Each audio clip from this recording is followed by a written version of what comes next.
E. Heck yeah, we back at this again.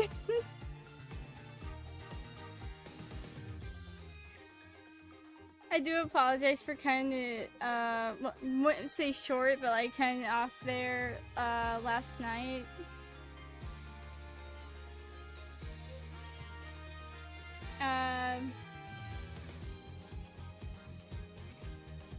And you could probably tell because of the title.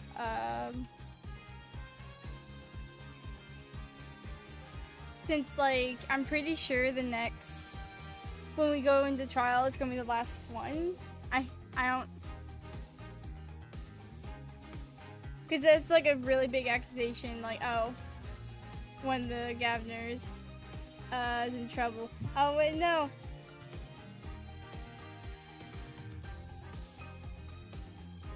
What the frick is this?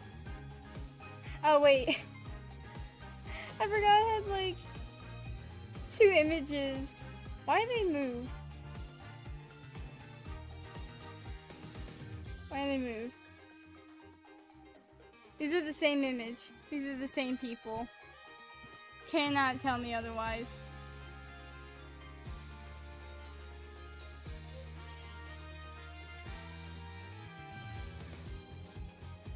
But yeah, since like I think like this like case probably gonna be short for this stream, so that's probably I'm probably gonna do art fight stuff, which I'll probably mute my mic for and just listen to music. Dun, dun, dun, dun, dun, dun. Oh, and after this, since I'm gonna be playing some of the music track from this game, I might as well show the one of the special things about this game that it has.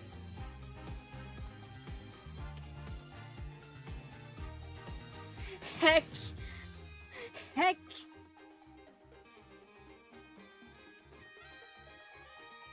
But I won't be showing it until after this case. Why is the chat box in the corner?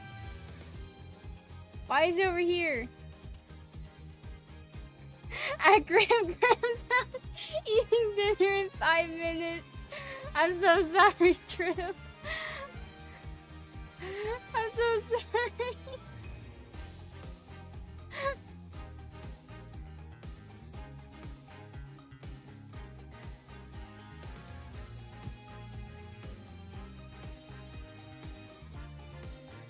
Kill the clown emoji. I'll be back for Phoenix Homo such hobo race later. We haven't even seen Phoenix. I haven't seen the man all day. Like, he's been freaking MIA for like the entire day. I don't even know where the frick he went. Is my alert thing? The love story nobody knew about. Is that where?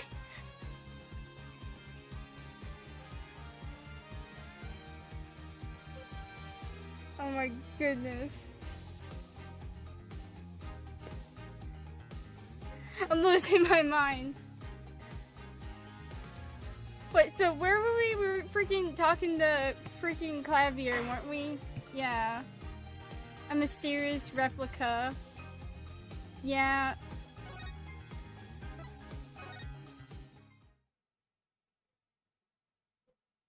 Yep. This fit. Why is it so quiet? What? Okay, what the frick? I've been thinking her forehead. We've encountered many instances in our lives. All of us not simple. Not all of them simple, especially not the ones where people are killing to song lyrics. That's why I try to at least remain simple inside. And I keep a simple goal to discover the truth. That's why I like to keep relations civil. Okay. That's kind of like where we We were talking about this stinking whatever. This freaking egg. What?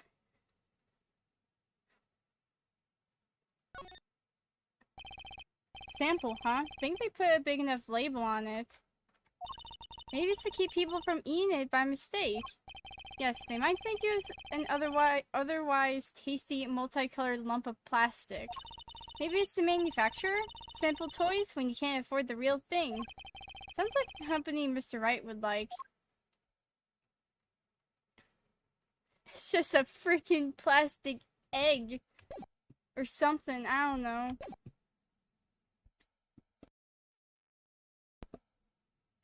That's why I like to keep relations civil, Jack. That is all. I can live with that. Mr. Prosecutor? Fräulein? Can I ask you why you sing in a band? Because I want women to turn and look when I walk down the street. That's pretty simple, too. Now if you'll excuse me, I've got work to do. Another time, perhaps.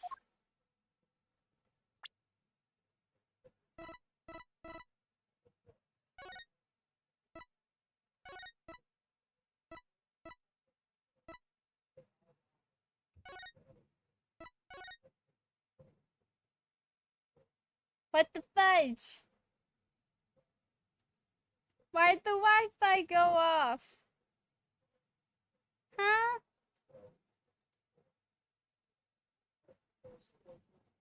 Excuse me? What the fudge? Keep it borderless. Are we good? Let me reload stream.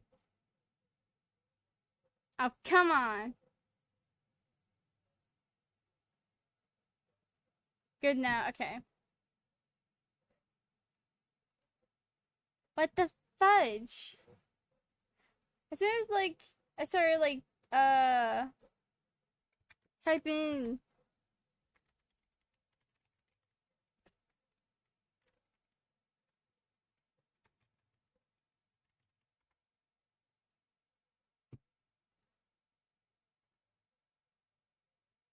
I think I looked over before freaking.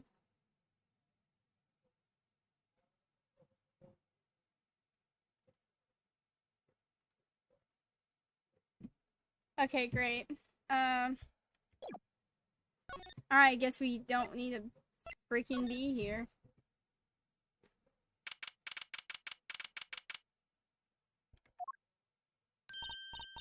Oh, it's you. You came at a good time.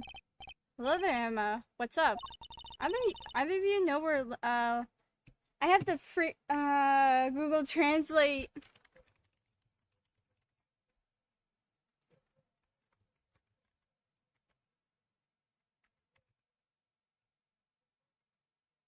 Lemrar. I'm gonna lose my mind over this. Every time. Either of you know where Lemrar is? Well, I saw her in the backstage hallway a while ago. Yeah? That's strange. What's strange? I can't find her anywhere. I was supposed to bring her to the prosecutor's office. Lemrar is missing. It's hard to imagine her wandering off somewhere on her own. Being that she's blind and all. Yeah, well, we'll help you look out for her. Look for her. Great, thanks. So she's missing. That's not good. This place is deserted. I wonder where Lemrar went off to. I'm sure she's okay on her own. She seems resourceful. I guess. But I can't help but worry about her a little. Let's check on every room.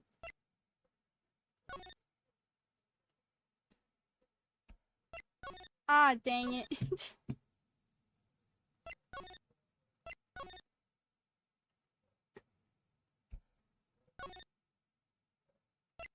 Bruh, where could she have gone?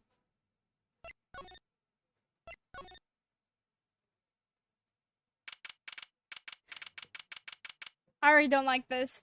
I already don't like this. I already don't like this. Why is it dark? Huh? The stage is pitch black. Pitch dark. The power breaker must have gone off for this section. Great. I'll go get someone. Yipes! It was really dark out there. Dark. That's all Lemar has. That's all Lemar has when you think about it. Do y'all see that the guitar case is closed? What would it be like to live in a world of darkness? Hey, Apollo? Huh? What? Doesn't something about the stage seem different to you? Like, something's changed? Changed? I can't put my finger on it, but it's bugging me. Now it's bugging me too. What's she talking about? Maybe it's that suspicious... Hey, that case! Wasn't that open before? Huh, I guess someone closed it. Wait, look, where the case closes! Something's sticking out that doesn't look like an instrument. You don't think it's... Let's open it, Apollo! Lemar! Lemar! Emma, we have to get Emma! Lemar was taken directly to the hospital. Emma ran around, barking orders, making phone calls. Tracy just clung to my arm and cried. And me, I was still in shock. 2 bodies in 2 days is too many. It's too many.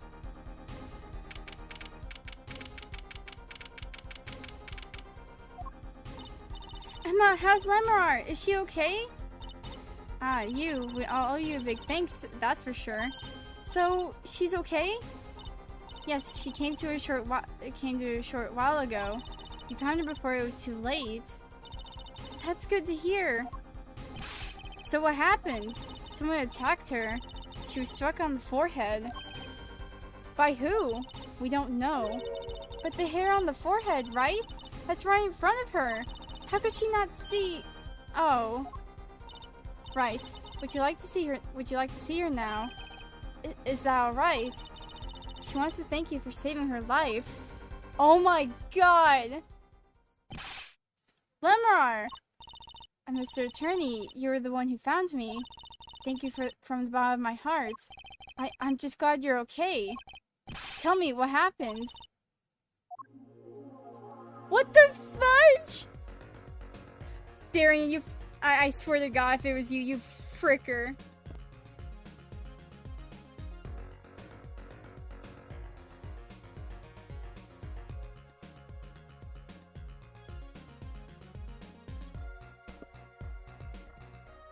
Holy frick.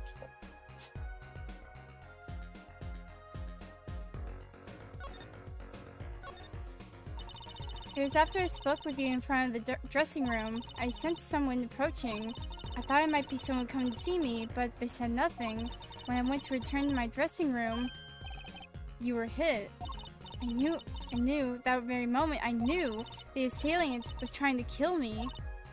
No. It was lucky for me that the first blow did not knock me out. I turned and ran for the stage. Someone was chasing me. I could hear footsteps. Yeah, I reached the stage first.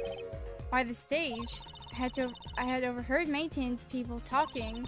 The power to the stage area was off, they said, for electrical work. Darkness is my ally. There was a contrabass case near the stage. That is where I hid. So the assailant couldn't see you. What's in the case? I'm afraid I passed out. Wow, that sounds like a really close call. Oh my god!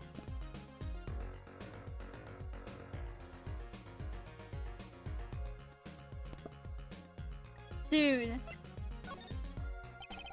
Do you have any idea who it might have been?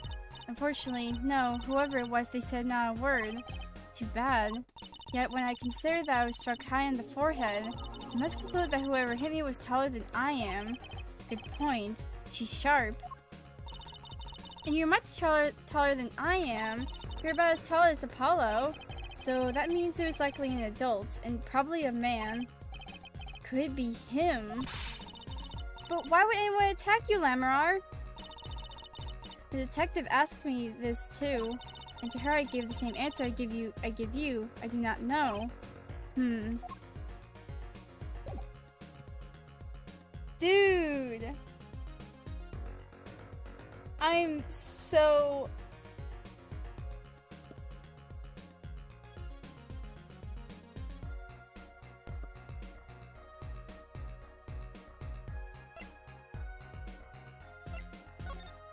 There has to be something I can...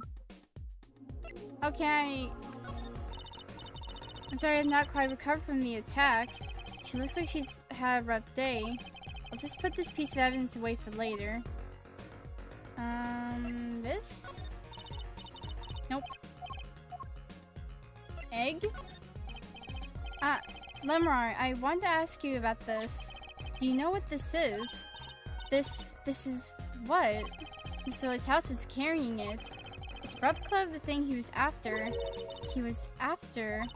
You know, in his secret identity. As an undercover agent. So that's what he was doing. You mean you know what? Yes, I know, of course. This must be a Borginian cocoon. Or rather, a convincing replica thereof. Why haven't I heard of a Borginian cocoon before? Why would he be carrying this around? Was it some kind of souvenir? I wonder. Thank you, Light, for the cookies. Oh, no, I don't want to examine the hospital. I want to ask about the cocoon. Well, they call it Borginian. It must only be found in Borginia. For certain, all in Borginia know of these. It's a cocoon, so do you get silk from it? I do not know the details, I'm sorry to say. I thought you said all in Borginia knew of these. There is one fact I do know about the cocoon, though. Something all in Borginia know. What's that? The cocoons, they are not to be taken out of the country. If someone does and is caught, they will be put to death. Oh! My god.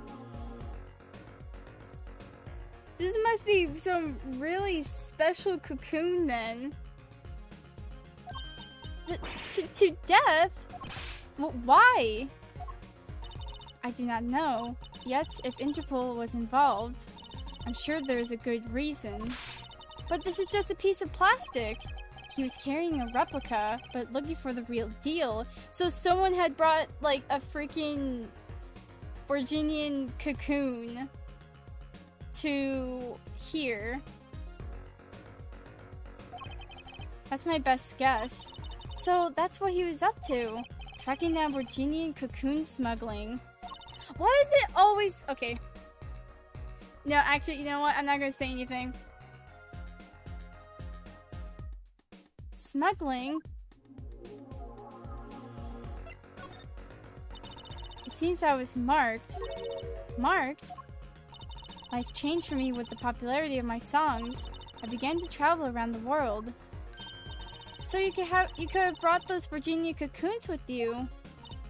On my trips, yes, that was probably the suspicion. And Mr. Lighthouse was placed as an undercover agent to look into it. Virginia is a small, sheltered country. Not many of our people venture into the world outside. Is that why they suspected you? But Mr. Lighthouse wasn't Virginian, was he? He was an Interpol agent, which means... What, Apollo? There must be some reason why Virginia doesn't want those cocoons getting out. Something scary enough to get Interpol involved. Huh? Like what? How could such a tiny ball of thread cause such a commotion? Cocoon smuggling. And Miss Lighthouse had Lemar marked. It couldn't be her. Huh? There's one other person I need to talk to. Thank you for talking to us, Lamarar. It was the least I could do. Actually, I have another request. If it's within my power, I need an interpreter, someone who speaks Virginian. Apollo? Would you come with us if you're well enough? I see. Yes, yes, of course. I shall accompany you. Huh? Where are we going? Come on, Trucy. We're about to get to the bottom of this. Back to the detention center. Maki, we came to talk to you about the case. Maki? Could you interpret for us, Lemrar? Yes. Maki, I'd like to talk to you about when we first met. When we still thought you were blind.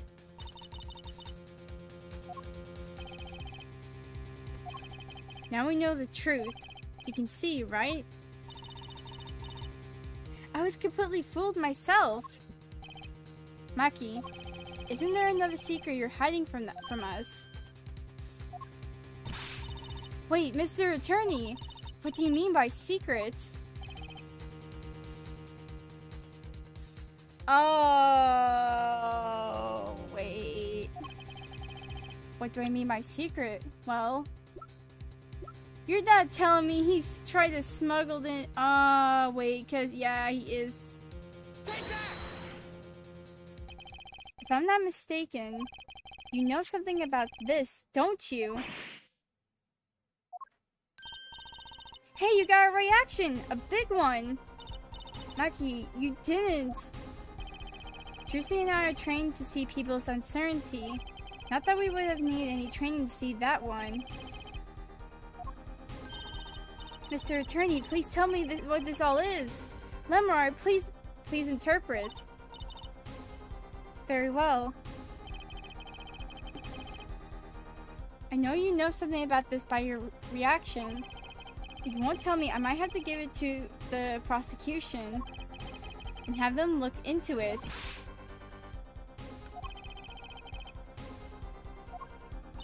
He asks you to wait. Don't be so hasty. Maki? Do you know everything? Yes, everything. Well, sort of. Have them tell us about it. Very well. Heck, okay.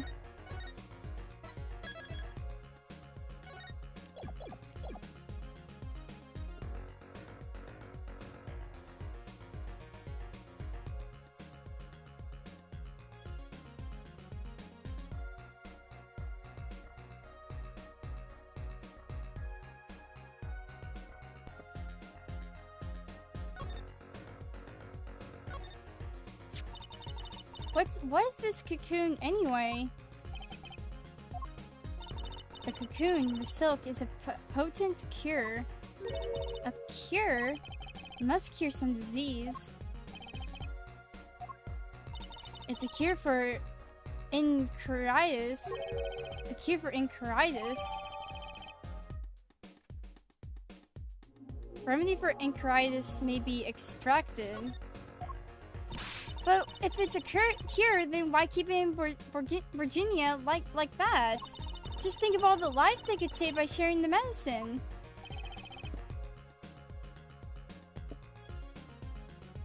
Lore time. I do not understand the reasons myself. Okay, well at least we know what it is. A cure. Mr. Latalis was after cocoon smugglers.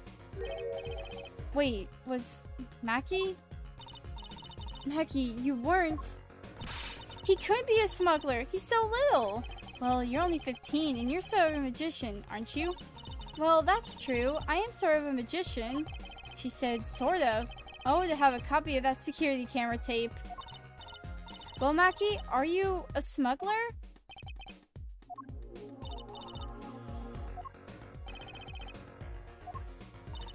He won't tell me. First he plays blind, now he plays dumb. I wonder, do you think he brought a cocoon here to sell it to someone?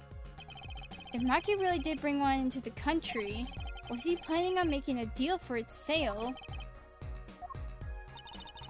I can't go home. Can't go home? I can't go home to Virginia. I do not want to go home. The penalty for taking a cocoon from Virginia is death. That's right, it's punishable by death. About the case? What about the case? He wants to tell us about Mr. Lighthouse's death. This meeting's over. What are you doing here? Darian? What do you mean? Visiting hours aren't over yet. There's a call from Maki from the Virginian Embassy. This meeting's over. Sorry. Just give us 5 more minutes. We can call them back after that. Sorry, no go. Come on, piano boy. We're leaving. Darian, wait! I never liked you. Either of you. Huh? Darn it! We were so close! He was about to tell us! Hey, Apollo? He didn't want us to hear that what Maki had to say. Apollo! And there can only be one reason why. Why is everyone ignoring me? Oh, sorry. This is it. I know who I'm after now. It all happens tomorrow in court.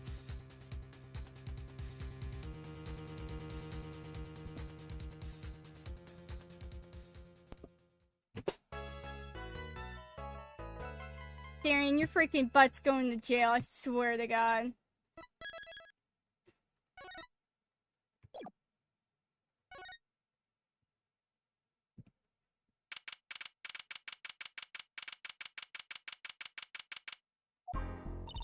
Well, this is it. Today's the day it all goes down. And then there was yesterday. This meeting's over. Sorry.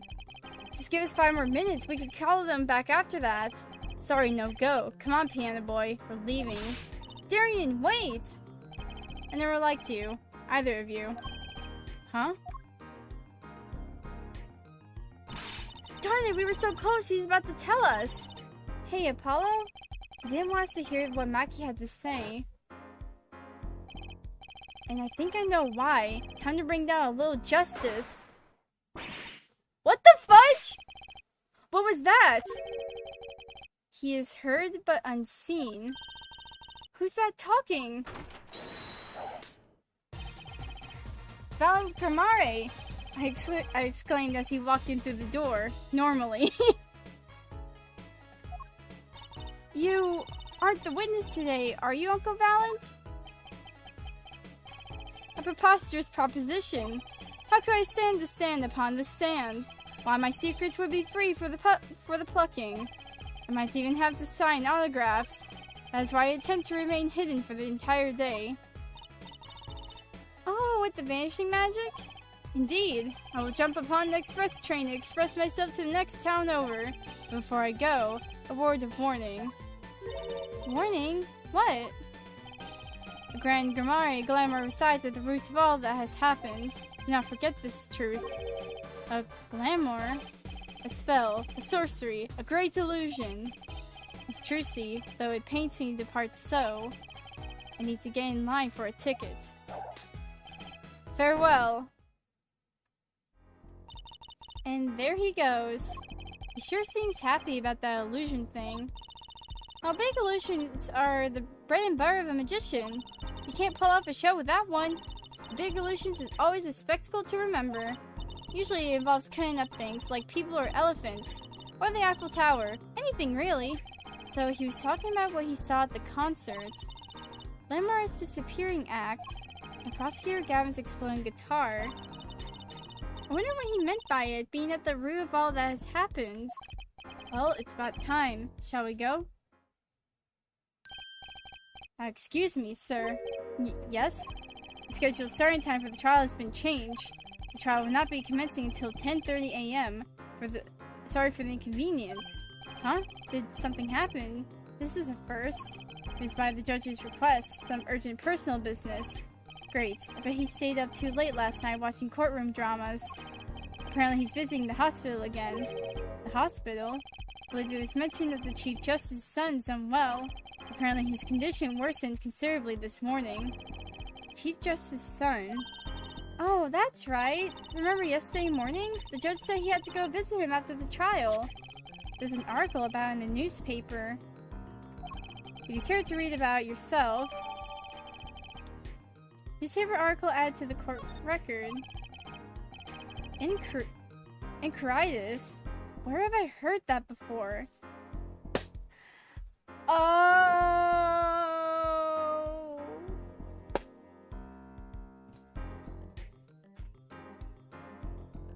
Wait a minute.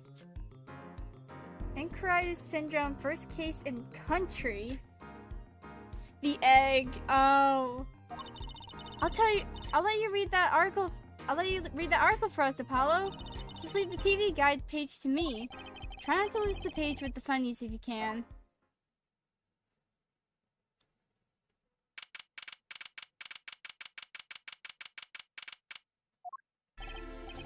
My apologies for the delay. Court is now in session for the trial of, how do you say this name again?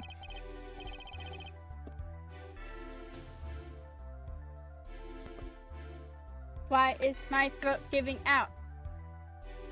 Maki Tabai, our suspect, Fortissimo.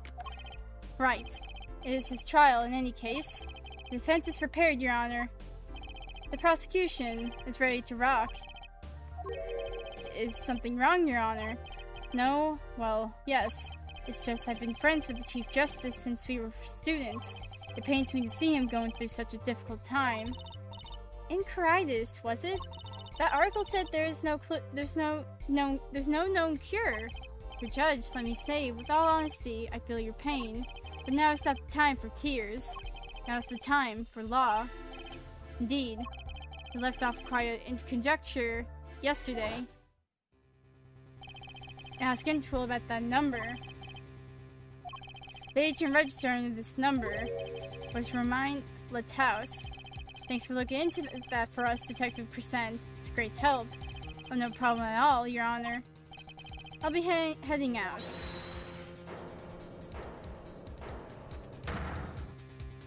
Wait! That voice just now. It was him. I'm sure of it. It was him.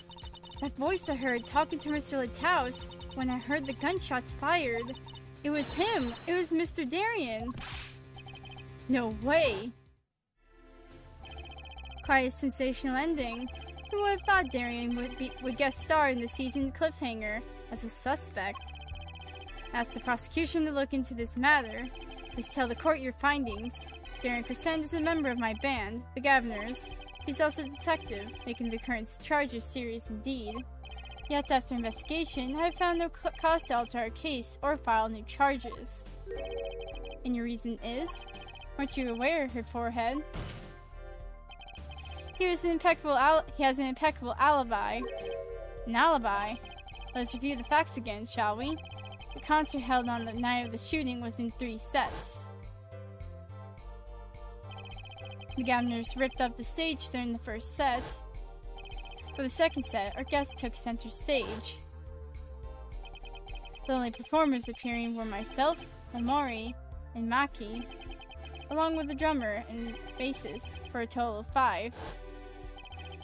The shooting in the dressing room, however, took place during the 3rd set. Lamar and the defendant, Maki Tabai, had left the stage at that point. The Governors were already rocking. This is when 2 shots rang out at the scene of the crime. Shots heard by Detective Emma Sky, mind you. And Apollo, you heard them too, right? Sure did. Furthermore, Lamar herself witnessed the moment of the crime. Well, perhaps I should say she heard the moment of the crime. Well, she claimed to have heard Mr. Lataus and Detective Crescent talking. But that's impossible. Detective Crescent was... Precisely, Detective Crescent was on stage, getting his groove on, no less. Voila! A perfect alibi! Does the defense have anything to add to this? It's true, when I heard those gunshots, he must have been on stage. Still, there's something here that doesn't quite add up. It appears the defense has no objections. I believe we can safely say that Darien Crescent's alibi has been acknowledged, which means that Lamar was sadly mistaken. Her testimony cannot be true. Very well. Of course, if we disregard her testimony, I see no evidence keeping us from declaring a verdict. If indeed there are no objections. Apollo, if he declares a verdict now... But Prosecutor Gavin's case is airtight. Lamar might have been lying to protect Maki. How can I rely on her testimony?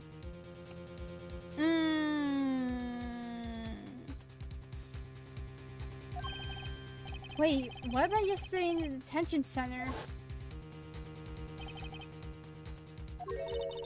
About the case? What about the case? He wants to tell us about Mr. Lighthouse's death. This meeting's over. Darian? Maki was trying to tell us something, I know it. Maybe the best thing to do is ask him, under oath. Very well, the court finds the defendant, or what was his name again? Objection! Your Honor! No, that wasn't it. It was something like, Marquise, or Miss Justice? Your Honor, before you declare a verdict, I would like to call another witness. Exactly who else do you need to hear from? A witness who, until now, has not been given a chance to speak in this court. Because he doesn't speak English. You don't mean... I do. The defense calls defendant Maki Tabai to the stand. What? Well, he doesn't speak English. We'll use an interpreter. I'm afraid you'll have to look elsewhere. I only speak a few phrases, such as I love you and where's the toilet. Defense would like to request Lamarar as the interpreter. Lamarar? But there's a possibility she's protecting the defendant. Would she be interpreting for the defendant? Why would she lie? This is most unusual. Bravo, her forehead. Her judge, the prosecution agrees with the defense's request. If Lamarar lies, I'll be able to tell. Even my limited knowledge of the language should be enough for that. Well, if both prosecution and defense are for this, I see little cause for refusal. Finally, some progress. Bailiff, please show the defendant and Lamarar to the witness stand. Suppose there is a first time for everything. Shall we proceed? Your name to begin with, if you would, Lamarar. Yes. He says Maki Tabai, the defendant. This is certainly a first for this courtroom. Not that I really needs the interpretation of that message in particular. So far, so good. Very well, Mr. Justice, if you would. Huh? If I would what, Your Honor? Wait, what? You called the defendant to the stand, did you not? What would you have him testify about? What do I want him to testify about? I hadn't thought of that far yet. Apollo! Aren't you going to ask him what he was about to tell us yesterday?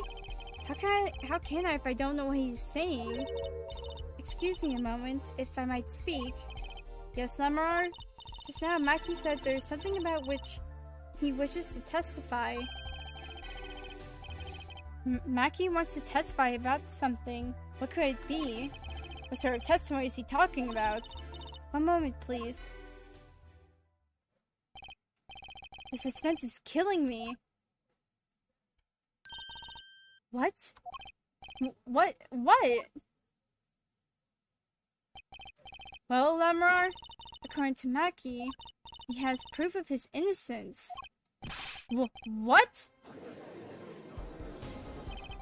This is a surprise. Victory, Apollo! We did it! This is sounding too good to believe, and I know what that usually means. Well, if that's true, then this is vile testimony. Maki, please testify to the court. Very well.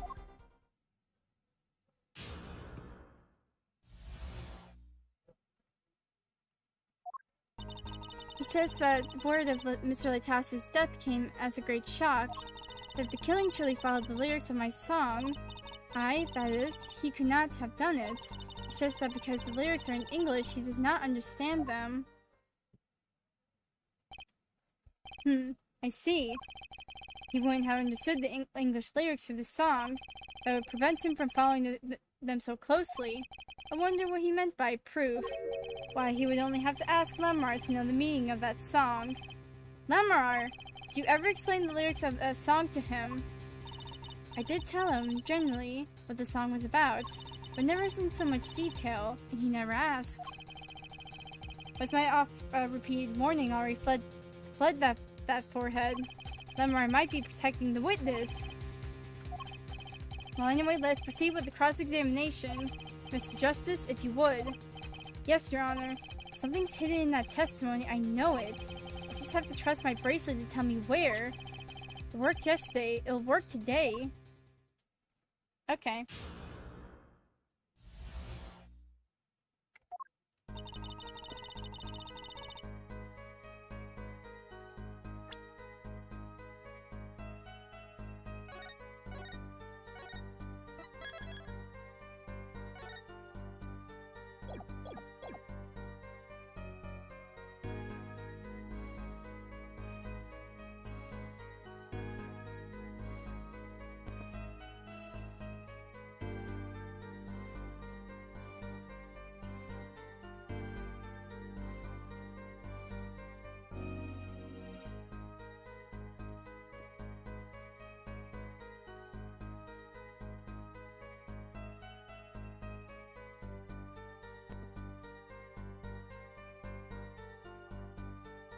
He says that the word Mr. Whitehouse death came as a great shock.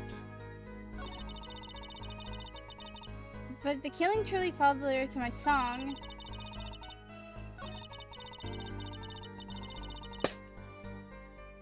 I think you understand English pretty well.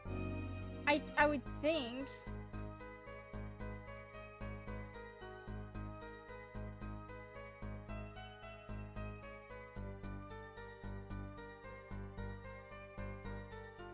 Actually, wait, haven't I even... Hold on.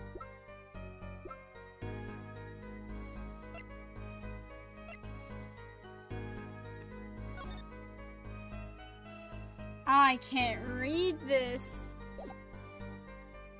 It doesn't mention... Oh, wait, yeah, wait, this. Article about the case, it doesn't mention the lyrics of Lamar's ballad. If... Hold on.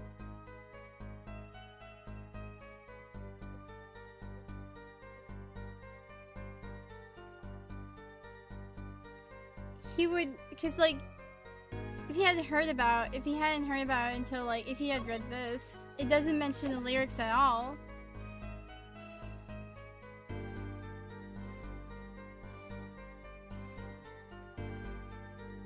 Well, I think I have to perceive him just to make sure if he's lying or not. Let's see.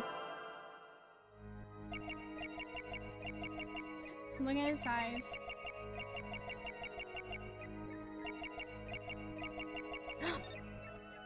Gotcha! Look into the side. You side-eyeing me? Maki, you can't fool my eyes. You glanced towards her the very moment Lemurar said the word English. Why? And don't bother interpreting that, he understands me. Maki, tell the truth. You can understand English, can't you? What are you saying? Of course he can't. As he continue this charade. You...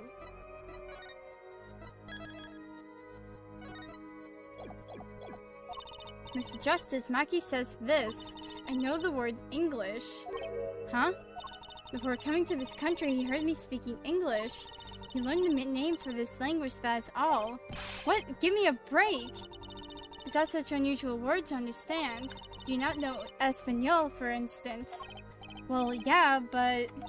I'm sorry, but he truly does not understand your language. Well, then explain this. How does he know the crime followed the lyrics? Have you always been such a suspicious-minded lad? It is simple, so simple it hardly requires an explanation. You read about it in the newspaper. Yeah, no. It doesn't mention it, because they thought it wasn't that important to mention. The newspaper? The Virginian Daily Bugle. You can buy it in this country these days, you know. I have already begun to report about this case in our homeland. I was right. What is wrong, Mr. Justice?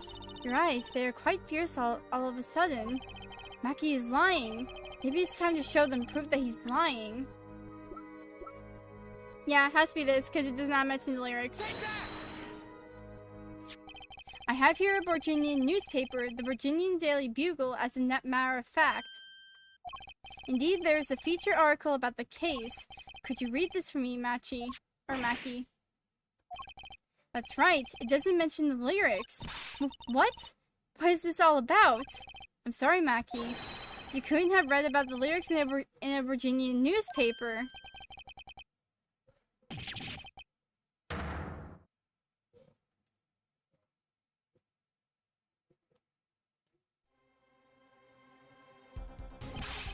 What does this mean? I don't see how it's possible. I know. He must have heard the lyrics when the police were doing their questioning. Yes. Not possible. The subject of the lyrics is not brought up in police questioning. I read the full report myself. So the lyrics weren't in the newspaper and the police didn't mention them. The only place you could have heard them was in this courtroom.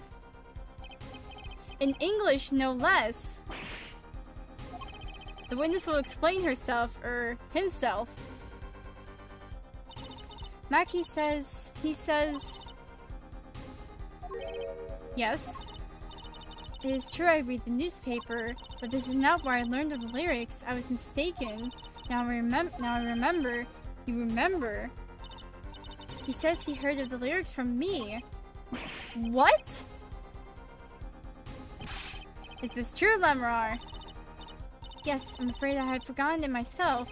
And it looks like her forehead's been jumping to conclusions again. It seems so, yes. No! I was onto something, I know it! I can tell this... I can't let this chance slip away. Time is an issue today, Mr. Justice. Are you finished with the cross-examination? What are you going to do, Apollo? I'm going to keep on cross-examining. I better have an angle of attack. Or else... My bracelet's still reacting. Your Honor, please allow me to continue. If you must, you must. Very well. Witness? I understand. Is that who explained the crime of the fall? Bruh.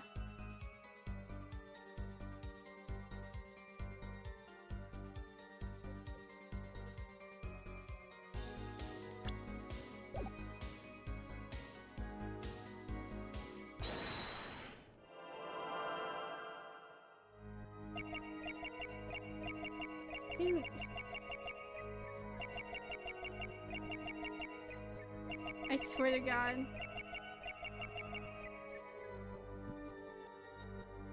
Here again.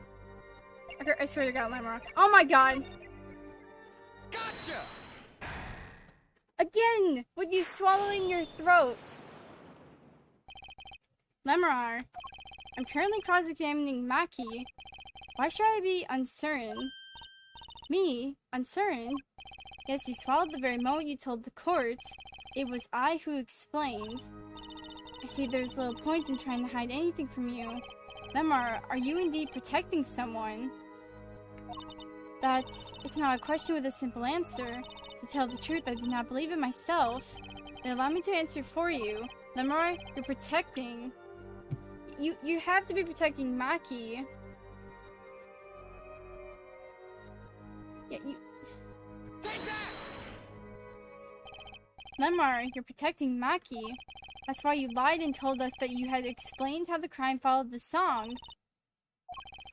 I don't fault you for trying to help, but this is not the way. Mackie, I believe you didn't do it. Really, I trust you. But you've lied to us twice, and now you have Lemrar lying on your behalf. If this is going to work, you have to trust me too. The two lies cover a simple truth. If you understand English, you have to. Oh.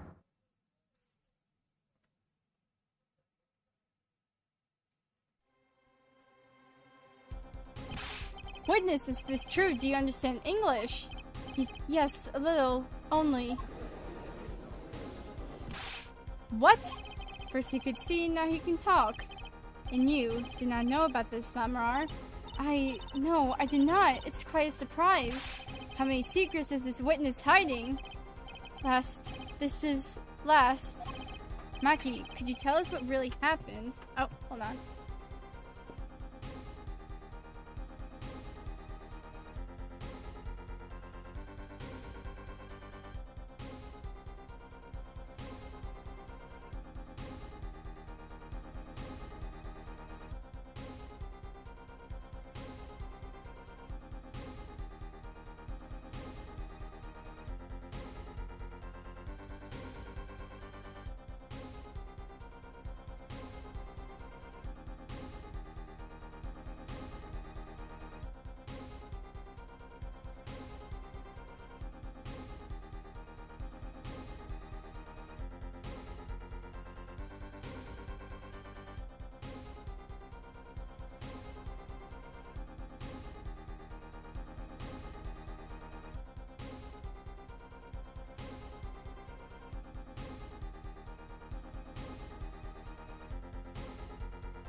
Okay. Oh wait, BRB thing.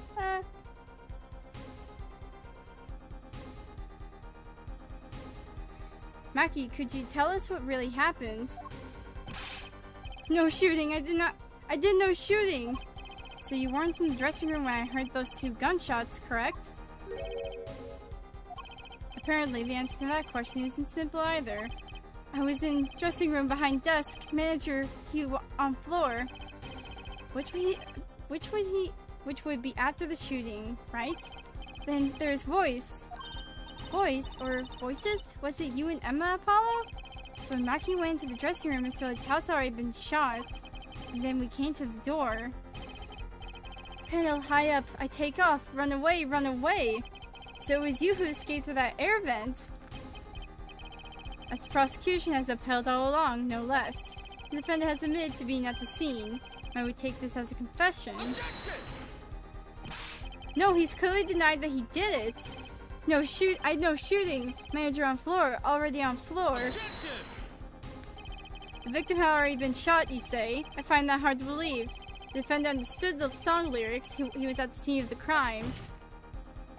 This can only mean one thing. He is the shooter. Does the defendant have anything to say to this? He's clamped up, Apollo! Then let's ask Mr. Justice.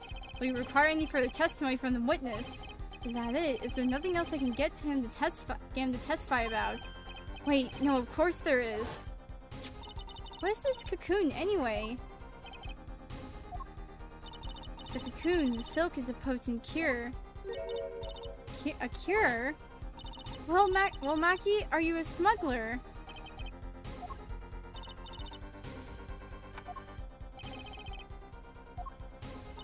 He won't tell me. A cocoon has to have something to do with this. Maki, please tell us the truth for your own sake. No more speak. Not to any of you. So much for your precious trust, her forehead. Hey, you were the one who didn't believe him. Regardless, this brings us to an impasse. It does seem that the defense and defendant are at odds. I doubt we are likely to learn anything more of value should this continue. I see no other course but declare a 5-minute recess. The defense will work things out with the defendant so that we might proceed.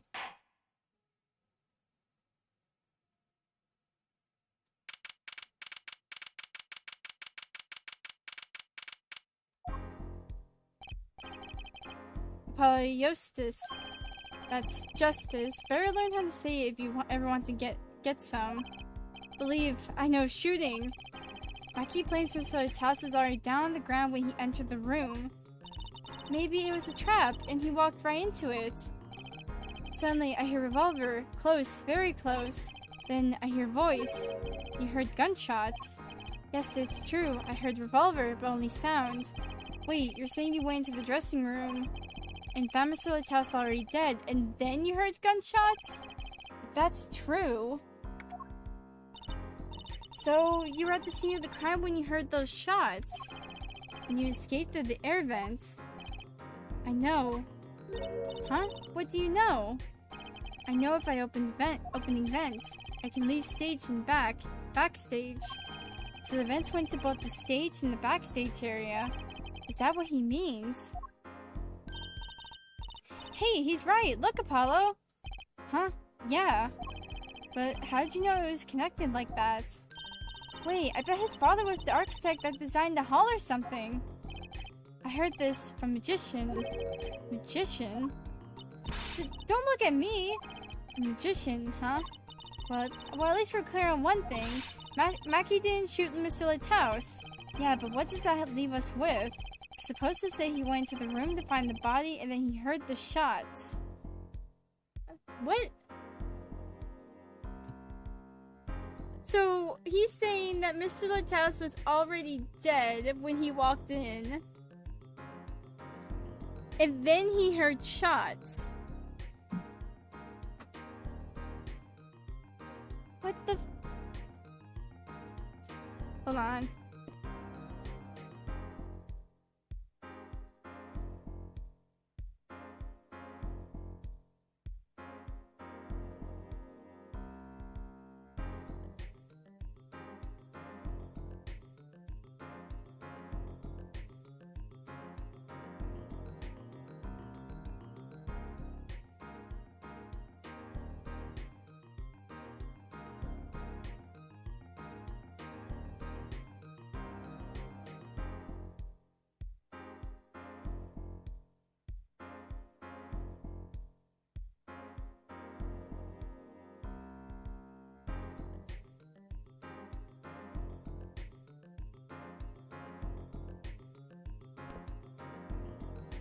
Okay.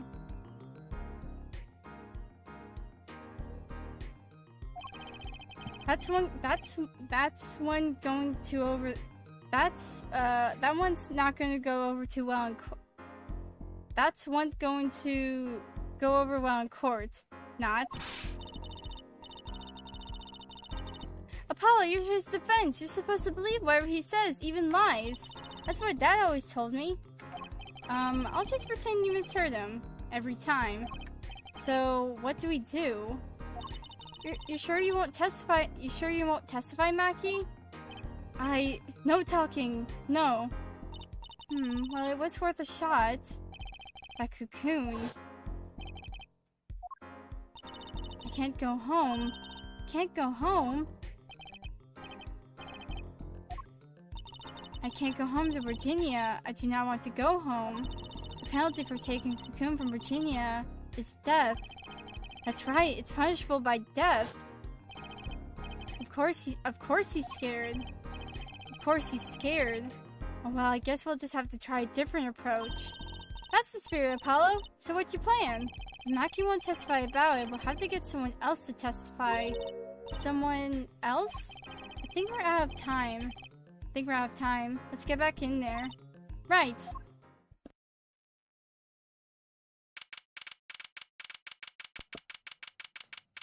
Dear God. Court is now back in session. Mr. Justice, have you sorted things out with the defendants? Yes, Your Honor. We had a good talk. Very well, so will he testify? Your Honor, the defendant will not testify. What? Shame, and I thought this was your big chance to turn the case around. Actually, it is. The defense would like to approach this case from a different angle, Your Honor. A different angle. If Mackie won't testify, I know who will. I would like to cross-examine the witness in this case, Lemurar. Objection! What are you up to now? I thought we determined yesterday that Lemurar's testimony was insubstantial. There's nothing you can... Lemurar was taken to the hospital yesterday with injuries. What happened? She was assaulted, Your Honor. Assaulted? Someone wanted Lemurar dead. Thankfully, she was able to save herself. What? I've heard no such reports. Prosecutor Gavin. Why would anyone be out to kill Lemurar? Can you think of a reason? Well, think of how she is known in her country. A singer from overseas who doesn't speak English, yes? Yet someone tried to keep her mouth shut. Who could that have been? You don't think...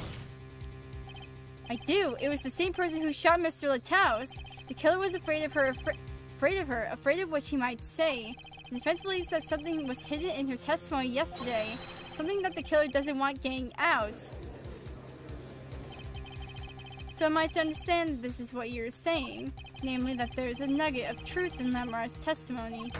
A nugget we have yet to uncover. Exactly. Lemurar was attacked. This has serious implications. Very well. There are some vague points in her testimony during yesterday's trial. Perhaps we did not inquire as deeply as we might have into some. The court will hear Lemurar's testimony once more. Dear freaking God. Lemurar, I must apologize. I must ask you to stand again and speak. You need not to apologize. I know that Mackie is innocent, and I will do all I can until the court realizes this.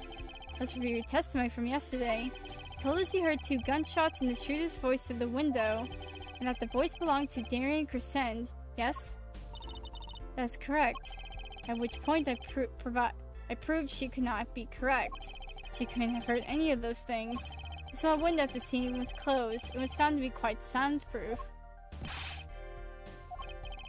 You have nothing to say to that, Mr. Justice. I don't know exactly what yet, but I do know there's something there. There is, it seems, much you do not know. And yet it is my duty to hear him out. Perhaps the witness would be so kind to testify once more to the court. Of course, Your Honor.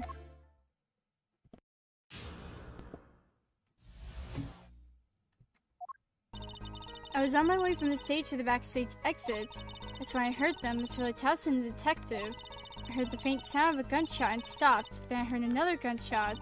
There was the smell of gunpowder. I knew I must tell someone, but I was in a hurry, so I kept moving past the small window. Pretty much the same as yesterday's testimony. I'm sorry. I'm not used to speaking much in this language. Perhaps my descriptions are lacking in some way.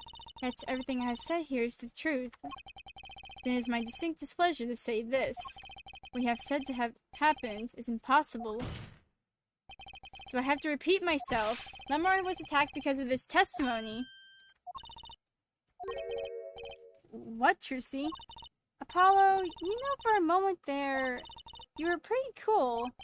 Maybe I do better when I don't try to think ahead. Very well, Mr. Justice. Perhaps you can coolly cross-examine the witness.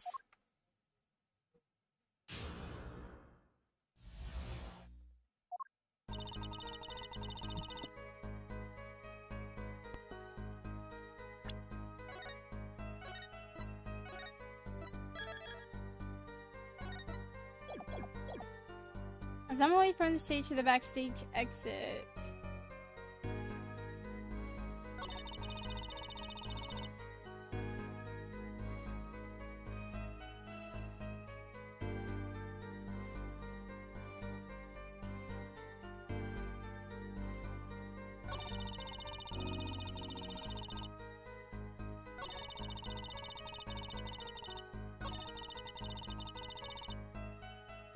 I knew him.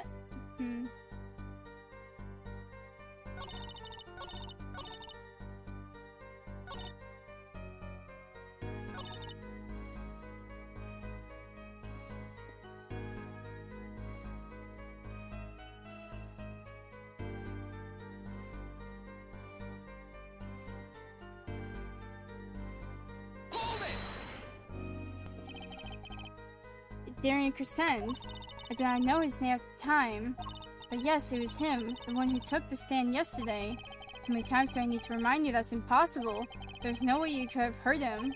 Because the window of the scene was closed. Is that why? Of course.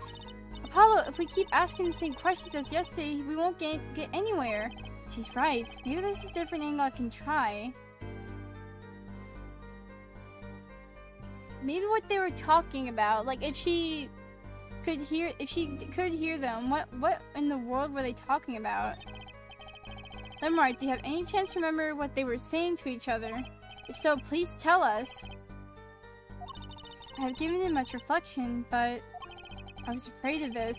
She doesn't remember. I only heard one phrase clearly. A whole phrase. You remember something that was said. Why didn't you say anything yesterday? I thought my memory is clear. I was afraid to Though my memory is clear, I was afraid to speak. You see, I did not understand what was said. This could be it. The clue I've been waiting for. Well, what did he say? It was the other man speaking, not Mr. Lighthouse. The shooter then, Darian Crescent. Well, what did he say? It's over. Press the switch now. Switch? And the shooter said this to the victim, Mr. Lighthouse. I thought it was quite strange myself afterward. It is a mystery. What could it possibly mean? Mr. Justice, care to shed some light on this? I mean, sure, I'd be delighted. It's very, very vital. Maybe we could add that to the testimony. Maybe, Apollo? From the small window, I heard a voice say, press the switch now.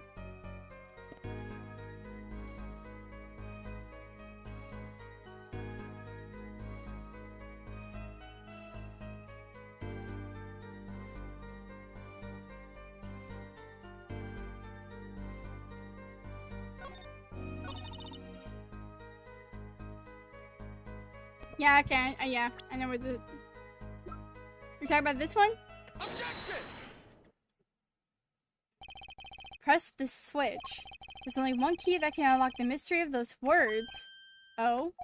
Yet there was nothing at the scene that could be called a switch. Save the lights. True, there wasn't a switch at the scene, but it just so happens I have a switch right here. That certainly does look like a switch, doesn't it? Problem is...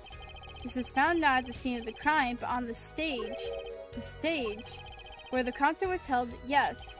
This was found hidden there, on the stage. Are you claiming that the voice Lemar heard was of someone commanding another to press this switch? It is a possibility. Objection! Oh, her forehead? I call that impossibility. Why? It's hardly necessary for me to remind the court of the layout of the concert forum.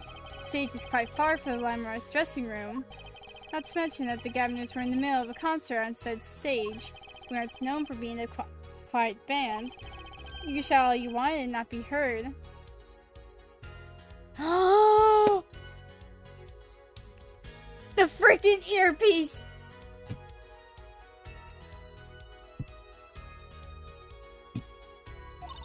The detective's voice was loud, but certainly not a shout. So too, have her forehead's cries of possibility fallen far short of being heard. Sorry, but he wouldn't have needed to shout. Excuse me? You heard what I said, or do you need me to shout it out for you? It would have been quite simple to be heard on the stage from that dressing room. Oh wait, you like evidence, don't you? How about this? Using this, it would be easy to get a message to someone on the stage. To get a message to someone on the stage from the dressing room. Take that! Prosecutor Gavin, perhaps you're familiar with this. Why, that's... What is it? Is that some kind of newfangled phone they invented while I wasn't looking? This is a type of transmitter, a communications device. Communications device? From what I've heard that night, everyone on stage was wearing one of these. Isn't that right, Prosecutor Gavin? Yes, actually they were for talking between band members. We all had one. So you admit that if you were wearing one of these, talking from the backstage to the stage would be simple. Objection! True, but wait, those send out electronic signal. To avoid interference with the audio system, their range is quite limited. Lemar said it was about 30 feet, right? Look at this cross-section diagram of this concert forum. Ah, exactly. The walk from the stage to the backstage seems far, but the direct distance is less than 30 feet. That can't be! So then Lemar heard the shooter's voice. He couldn't have been talking to someone on stage. Or he could have, but... Objection! Ha! You're claiming this is the switch in question. Why did it have to be on the stage at the time? It could be placed in a pocket and carried anywhere. Someone could have hid it on the stage after the fact. Hey, he's got a point. How do we know where it was when she heard the voice? When the shooter said press the switch? Well, I guess we don't. An unfortunate situation. I'm afraid that until we know where the switch was, there is little point in debating it. I was sure this was the way to go with this. What is the switch anyway? We don't even know what that basic fact. Wait a second. I do know what the switch is. And if you follow that train of logic to its incredible conclusion, it ends up in proof that completely changes this case. What's up, Apollo? Apollo? We know about this switch, right? We know what it is. Yeah? Well, think of it when it was used that day. Think of what happened. Well, Mr. Justice, if you have no further information to share concerning the switch... Your Honor? Yes, Mr. Justice? I've been remiss in not telling the court this before. I know what this switch is. Well, it seems the defense is set upon linking this switch to the case. Let's see your evidence of the link.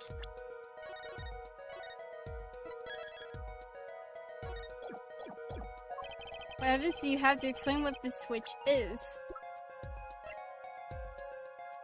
Take that! Prosecutor Gavin, you remember...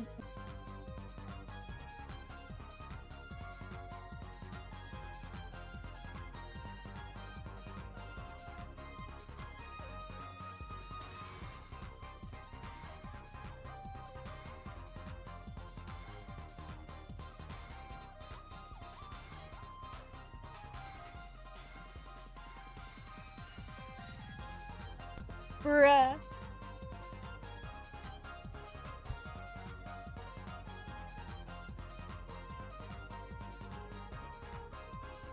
Hey Mage, how long ago did that go off? Did it just happen when you messaged me?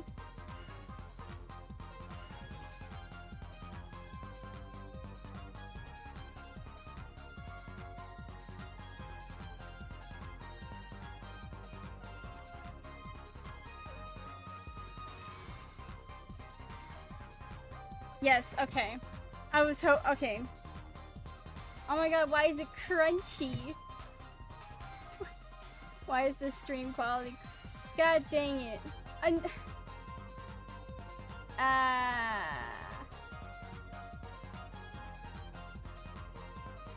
had to change it to like fiber.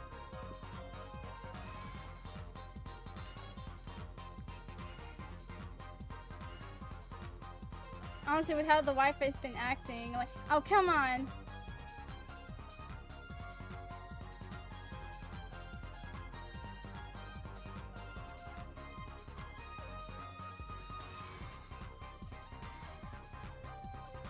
I still have to download the other VOD from last.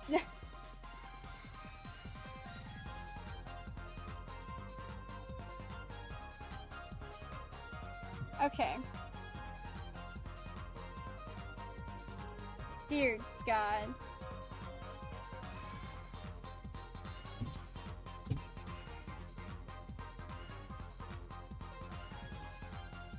What's this? But Detective Emma Sky heard shots and found the body. All this happened in the third act. Objection! Gunshots rang out, and according to his testimony, Maki was in that dressing room at the time. Where are you going with this, Mr. Justice? Stay with me, Your Honor. He also told us this in his testimony, namely that the victim had already been shot. We all heard gunshots, but no one saw the shooting. This is insane. But just before the shooting took place, the shooter was heard on his headset, telling someone to press the switch. The next moment, Prosecutor Gavin's guitar burst into flame. You know that remote trigger igniter was inside the guitar. From all these facts, we can draw only one conclusion. The crime did not take place during the third act, but during the ballad performance, the second act. What? Order! Order! Order! But that goes against the evidence. What does, Your Honor? This crime was carried out according to the lyrics of that song, yes? Hey, he's right. Look. The bullet is supposed to come after the fire. You're thinking about it the wrong way. Huh? Look, why would the shooter craft the events of the day to follow the lyrics anyway? It's an awful lot of trouble to go through, with little merit for the person doing it. Well, I'm sure whoever it was had some reason. Yes, they did. A reason that made it advantageous to follow the lyrics. You're saying that the order was reversed on purpose. Reversed, Prosecutor Gavin? If the criminal followed the lyrics strictly, then yes.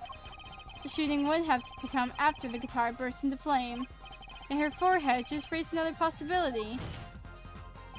He's claiming that the bullets came not after, but just before the fire. Couldn't have put it better myself. We were only meant to think that the shooting came after the guitar burst into flame. That was the criminal's objective. The crime followed the lyrics to a point, but that was the ruse. Why else would the killer risk discovery by moving the body? That was the final touch to make us think that he followed the lyrics the whole way. Order! Order! Order!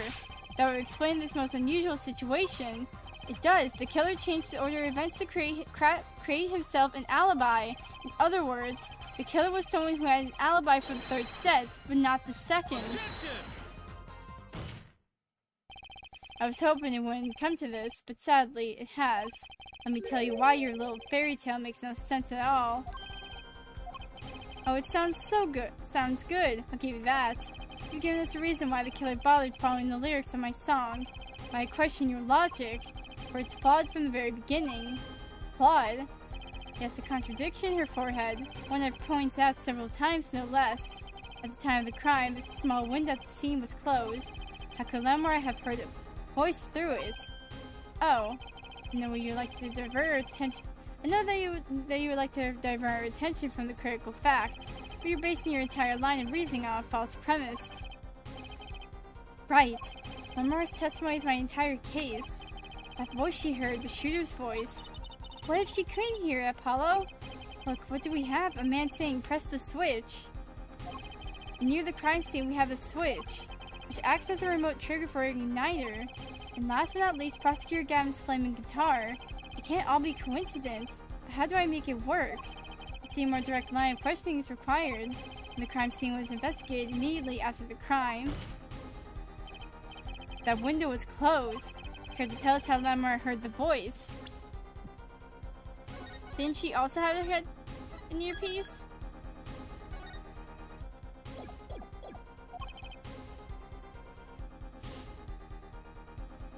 A key point to be sure. Mr. Justice, can you explain this to the courts? Okay, Justice, you've got one thing to prove and one thing only.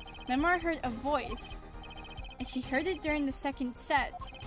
Think, how is Lamar able to hear the voice? She has divine hearing!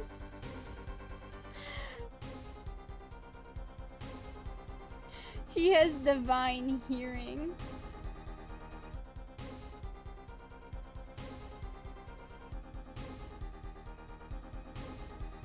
She was somewhere else, I think.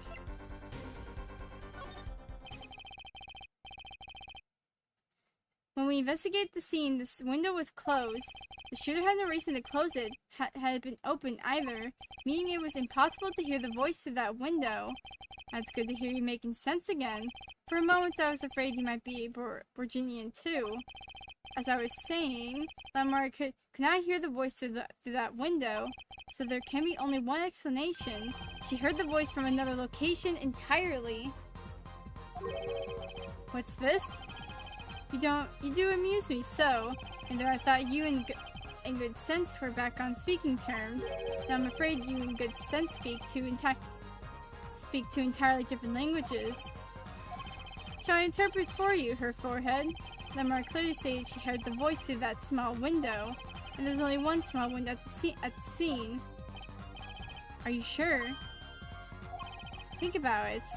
Isn't there another small window at the scene? There is? Where are you going, Apollo?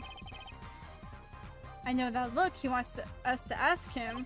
Very well. You claim Lamar heard the voice from another location.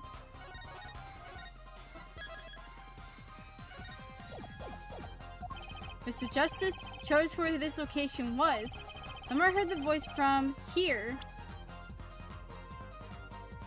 Where in the world are you?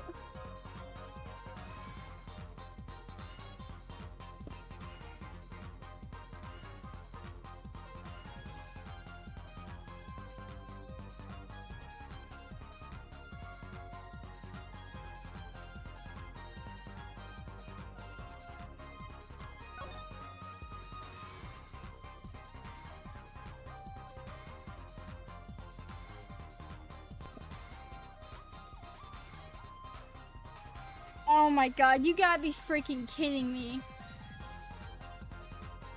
You cannot. Point this up there. Take that! This is where Lamar heard that voice from. But that's no small window. That's the air vent. What did she tell us?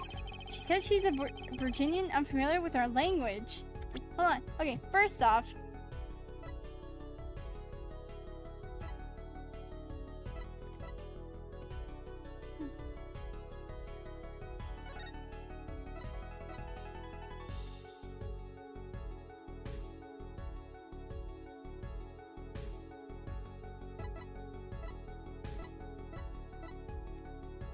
I'm turning this up because like it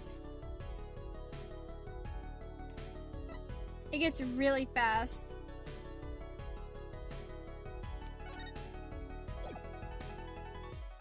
She says she's Virginian, unfamiliar with our language. It's not a stretch to imagine she called this air vent a small window. Objection! Now you've done it. You've gone beyond ridiculous and into ludicrous. So Lemar was up in the ventilation system listening to this man's voice. That's the only logical explanation, yes. Logical? I do not think this word means what you think it means, her forehead. Okay, what about isn't logical? It's hardly merits saying. Why would Lemar be in the ventilation system? Hiding like a rat? No offense intended to her, of course. The explanation for that is simple, Prosecutor Gavin. Isn't it, Lemar? You have been listening to our discussion here, yes? Yes. I admit it's had me quite confused since yesterday. Yes, the small window was closed. But why should that mean I could not hear through it? I fear the prosecutor might himself need an interpreter. The problem here is words. Lemar, the small window through which you heard the voice, was it up high on the ceiling of the room, not low on a wall? Yes, it was up on the ceiling. What?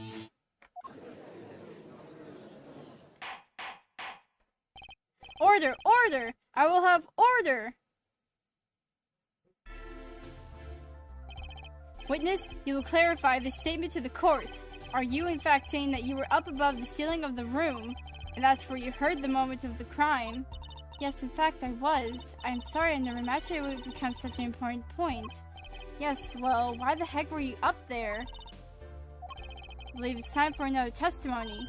I'm not sure I can't. May I remind you this is a murder trial. We will hear your testimony. Tell us why you witnessed the crime from above the ceiling of that room. Please. Well, it looks like I'm on the right track. Why were you up there, man? Yes, I was above the ceiling when I heard the voice. I had heard there was a small window there before. It was in the middle of my performance. I had no time to report what I had heard. Oh, wait!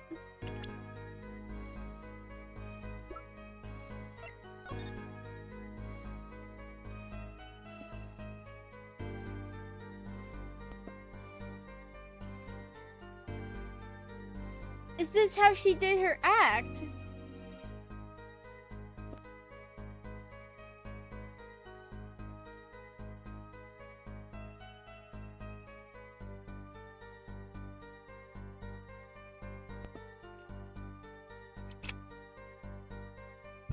She vented like in Among Us.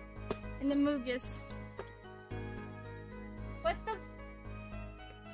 Okay, so I think this is okay. I think this is how like we can figure out how the magic trick work, at least like a little bit.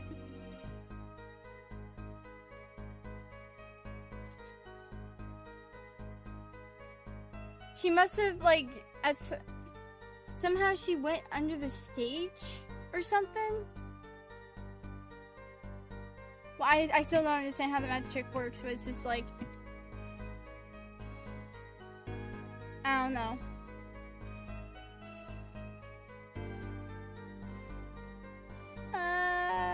What the frick's going on?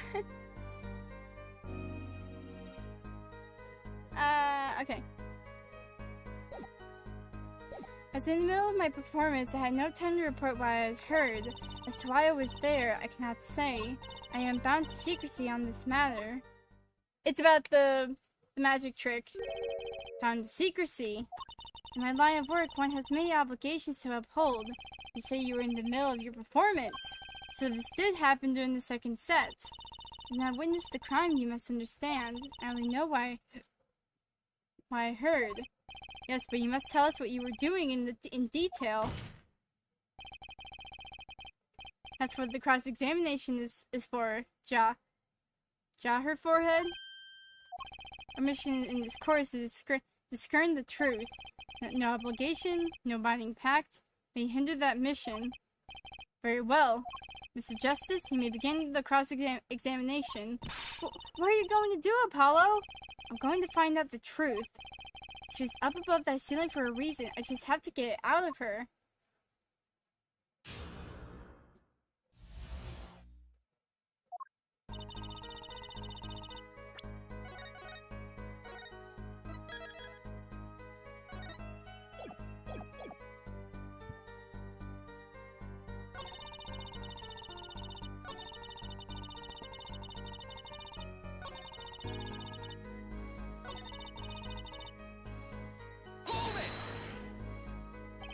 Exactly who bound you to secrecy? I'm not sure I'm allowed to say who it was. No, I think perhaps that is alright. It's just a name after all. It was Valand Grimare. Perhaps you know him. Valand Grimare? What? You mean Uncle Valand? What? Valand Grimare? Who's Valand Grimare? A grand magician. The one responsible for the illusion performed during our concerts. Interesting reaction, Prosecutor Gavin. Lamora was bound to secrecy. It's going to take some hard-hitting proof to make her talk. I think I know why she was up there, but how do I prove it?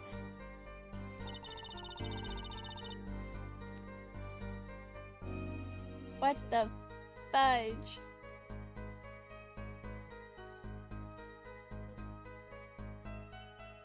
What the fudge?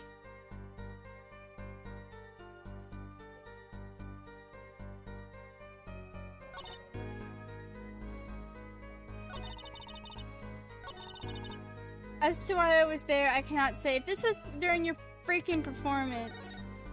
Oh my god, wait, it has to do with the video, ain't it?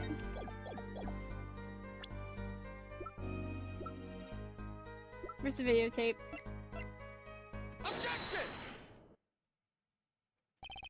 Lamar, truth be told, the reason for your presence above that ceiling is quite clear, especially when you consider what happened during your performance. What happened? Yes, it's all right here in this video. Oh my god.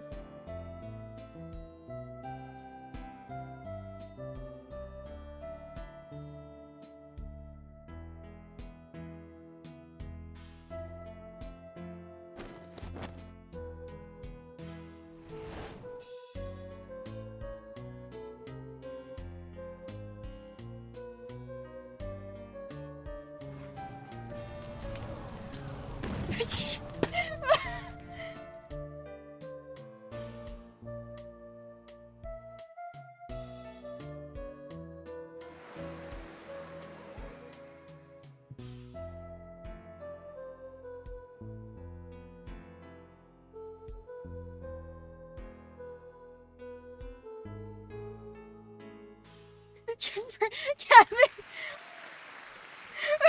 the way he's just, I'm sorry, the way he's just like, what the frick? Like with his freaking arms. As we can see, Lemura was clearly not on stage for her entire performance. Though it saddens me to be so realistic, Lemura is incapable of actually vanishing, let alone teleportation, so the only explanation is that she was hidden from view, and during that time, she moved to the back of this forum. Apollo! What, Drusy? It's not nice to reveal a magician's secrets. It's against the rules. If I'm a lawyer, I'm not supposed to be nice. This is all very fascinating. How is it possible? There's only 20 seconds between when she disappeared and reappears. She couldn't have moved that fast. Is something wrong, Prosecutor Gavin? This was his concert, his show. He knows how the illusion was performed. Aha!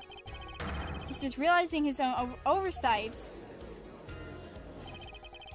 Let's look at the cross-section diagram again. Here we can trace a route through the ceiling. It goes from the stage through the backstage to the rear of the forum. Recall Lamroar's testimony from yesterday. As I'm away from the stage to the backstage exit, there's something like a little window there. That's how I saw it. She went from the stage to the backstage exit. A perfect description of this route above the ceiling. Lamroar knew of this because of her part in the illusion, but she wasn't the only one who knew. What? Just now in the lobby, Maki told me something. I know if I opening vent, I can leave stage and backstage. He said that. Oh, were you not informed, Prosecutor Gavin? I knew about the Vanishing Act, of course. Yeah, I had no idea of the route that would be used. Why didn't that magician tell me? Magicians only reveal details to their acts on a need-to-know basis. They're the bread and butter of a magician's life, you know. Which is why he bound Lamroar to secrecy. Well, Lamar, I am impressed, Mr. Attorney. Maki was right about you. So, what does this mean? Are you saying you used this route to above the ceiling? I did. Well, that's that. But I'm still a little confused. Why's that, Your Honor? As I said before,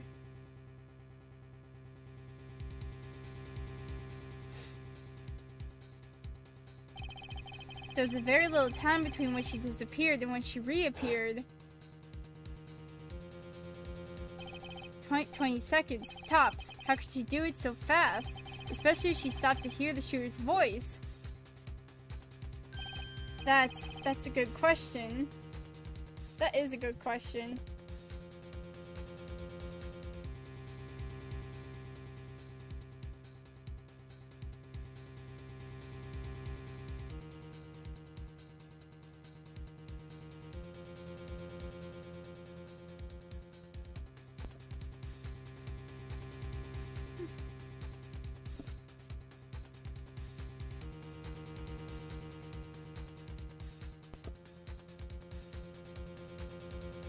My voice is whack.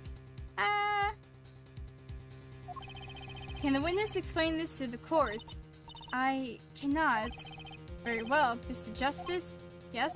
It's all up to you. Do your thing. What thing, Your Honor? You need to explain how Lamar was able to teleport like she did. Excuse me, I'm not a freaking magician.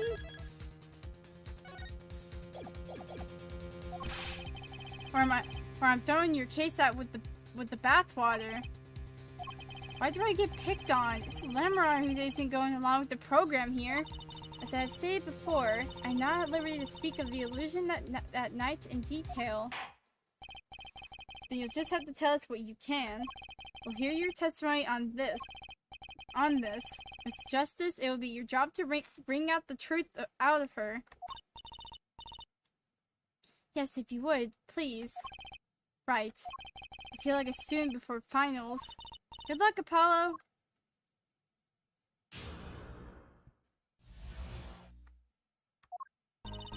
I followed the route exactly as I was instructed. There was an emergency exit in the backstage where a stagehand waited.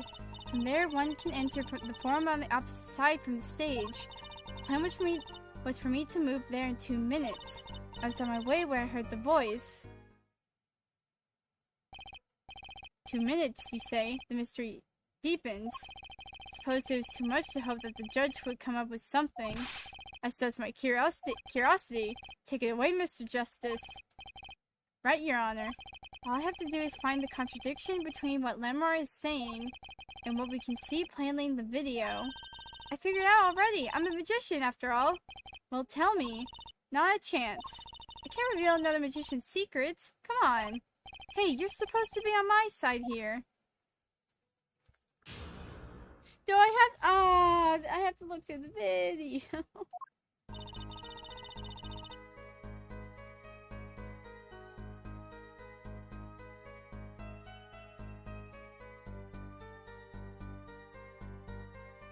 I'm not looking through that video. Oh, wait.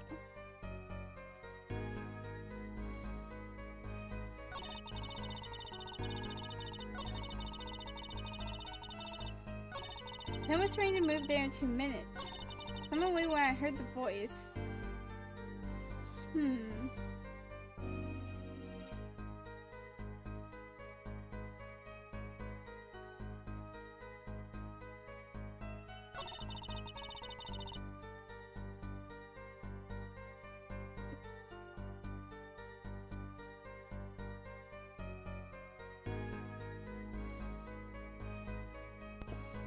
Okay, the 2 minutes thing is just like, okay, they,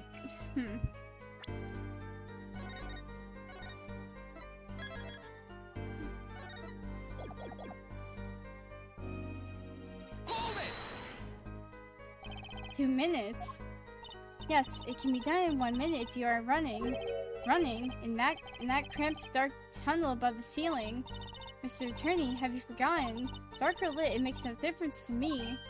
That's true, but... So you're saying that on the night of the concert, you made the trip in 2 minutes? Yes, though I nearly didn't make it in time. You see, I stopped halfway. Lemar disappears on the video for 20 seconds, but she says she made the trip in 2 minutes. How? If you want a professional opinion, I'll bet the answer's right there in that video. Want to suggest this? Perhaps you have some evidence for us. Something that can explain the discrepancy between the video and her testimony. Evidence explaining the discrepancy. You know what? I'm gonna look at the video once. I'm gonna look at it very closely. Because this is gonna be freaking painful. I have to keep looking at it and I can't reverse it. Also, we're just going to see, like, Clavier just panicking with, like...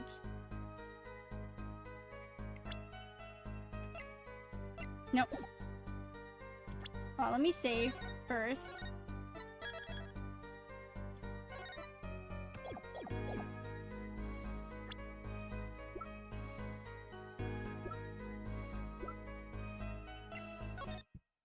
Alright, let's look at this.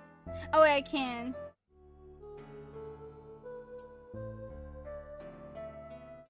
Wait, hold on.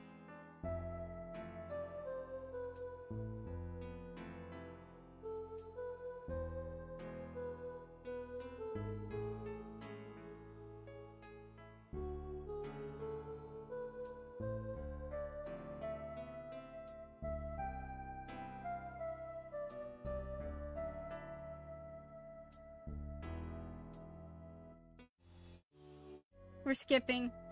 Wait.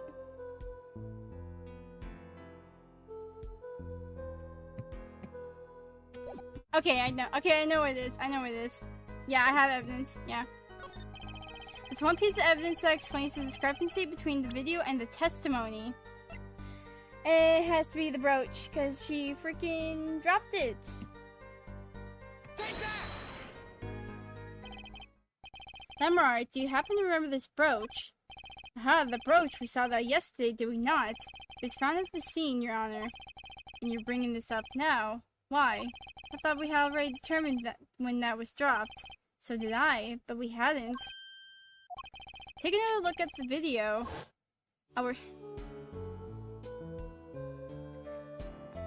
Bruh, we are not going through this entire thing.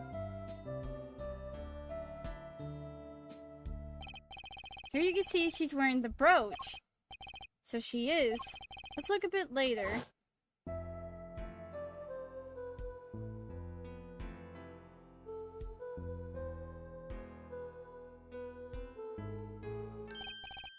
What? The brooch! It's gone! What? Yes. The brooch has disappeared in the short space of 20 seconds. It takes a full minute to run from the stage to this backstage. Which means that there can only be one explanation. The Lemar was seen before the Vanishing Act and the Lemar we see after are two different people. What? What? The brooch was found on the floor at the crime scene, and not just on the floor, but on the floor directly beneath the air vent. Lemar, tell me, did you drop the brooch on your way from the stage to the backstage at the very moment you witnessed the crime? Yes, I think I did. Order! Prosecutor Gavin! From your expression, I gather you had no idea this is the case, Her Judge. I, of course, knew about it. What?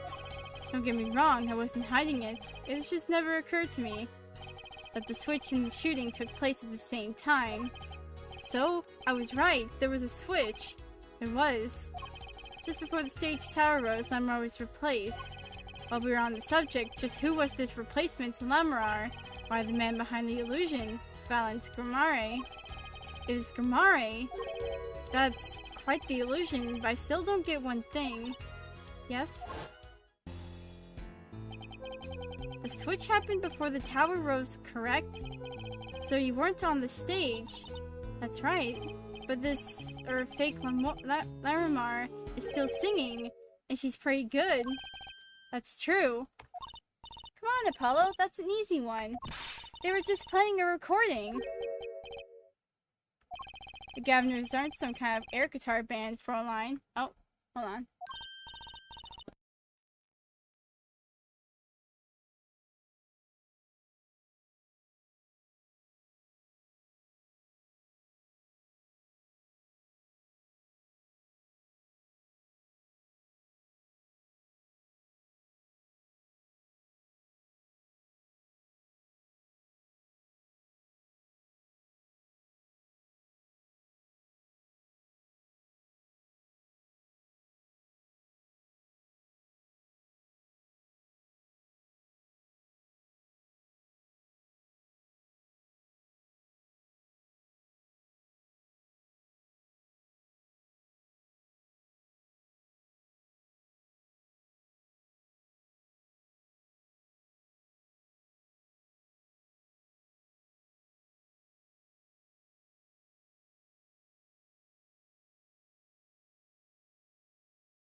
This, this case. I swear to God. Oh, you mean I'm wrong? When we play a show live, we play live, no recordings. Perhaps you can explain, Lamorar. Very well. Yes, do tell, and add it to your testimony. I had to keep singing even while I moved.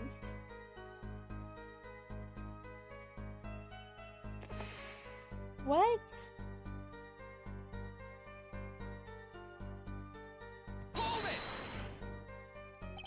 You were singing? Yes. Mr. Gavin expressed a dislike for recordings, so I used this. Wait, so you were singing the whole time? Even when you were crawling above the ceiling towards the backstage? Why should it matter where I sing? Whenever I go, it's the same darkness. But if you were singing while you were walking, that's right, wouldn't the shooter and victim have heard? She was singing right over their heads after all. That is right. Are you sure? You'd have to be pretty hard of hearing to miss someone singing in the ceiling. Once again, we come back to the state of the scene of the crime. What state? I know what he means. That old speaker, Apollo. The speaker? That speaker was blaring at the time of the murder. At the time of the murder. That's monitoring the stage from this room. Monitoring? It pipes in a real-time feed from the stage microphones. These are for knowing when your set is coming up. Satisfied? The dressing room was fitted with a large speaker playing a direct feed from the stage. At my request, actually. So Lamorar singing in the ceiling sounded just like Lamorar singing over the speaker. Ingenious! Her voice was hidden by her voice! Lamorar, I have just remembered something. Do tell. When I heard the noise, the gunshots, yes? It startled me, so I stopped singing. What? I forgot the words I was supposed to sing. The song stopped? Thankfully, it was the very beginning of the second verse, so not many would notice. Forehead! That mixing board I lent you, where is it? The mixing, huh? The machine, Paulo, the one that breaks music into tracks. Oh, this. I'd completely forgotten about it. Let's take a listen.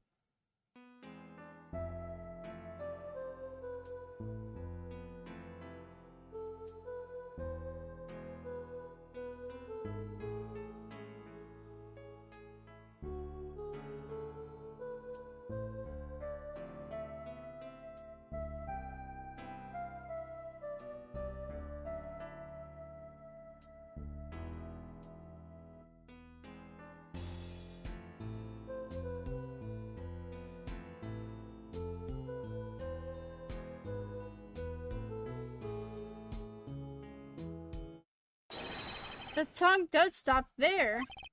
It does. Must have missed it. Look at the lyric sheet. At the top of the second verse. See where it says pleasure, pleasure. Now listen again.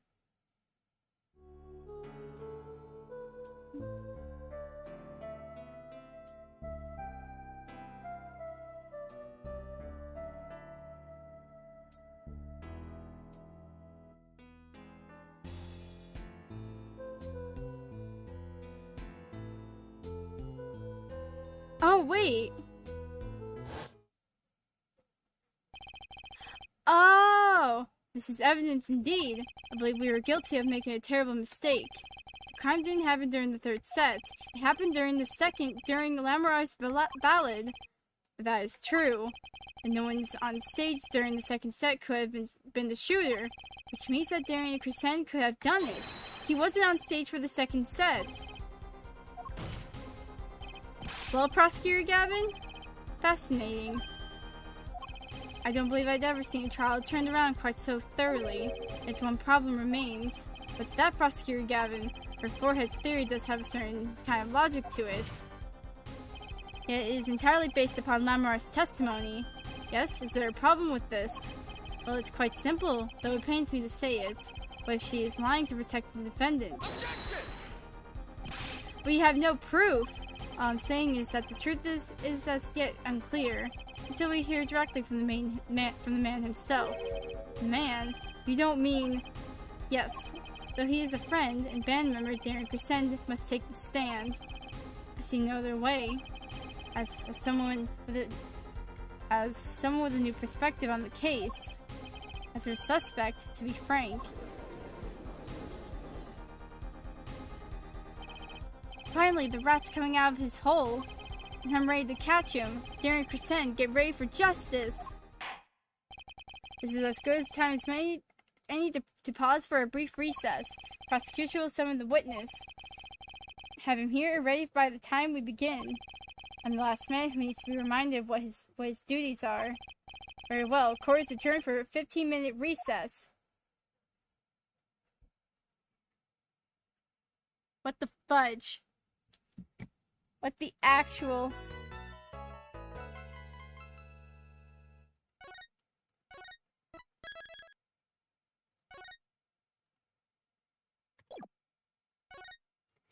What the actual fudge is going on?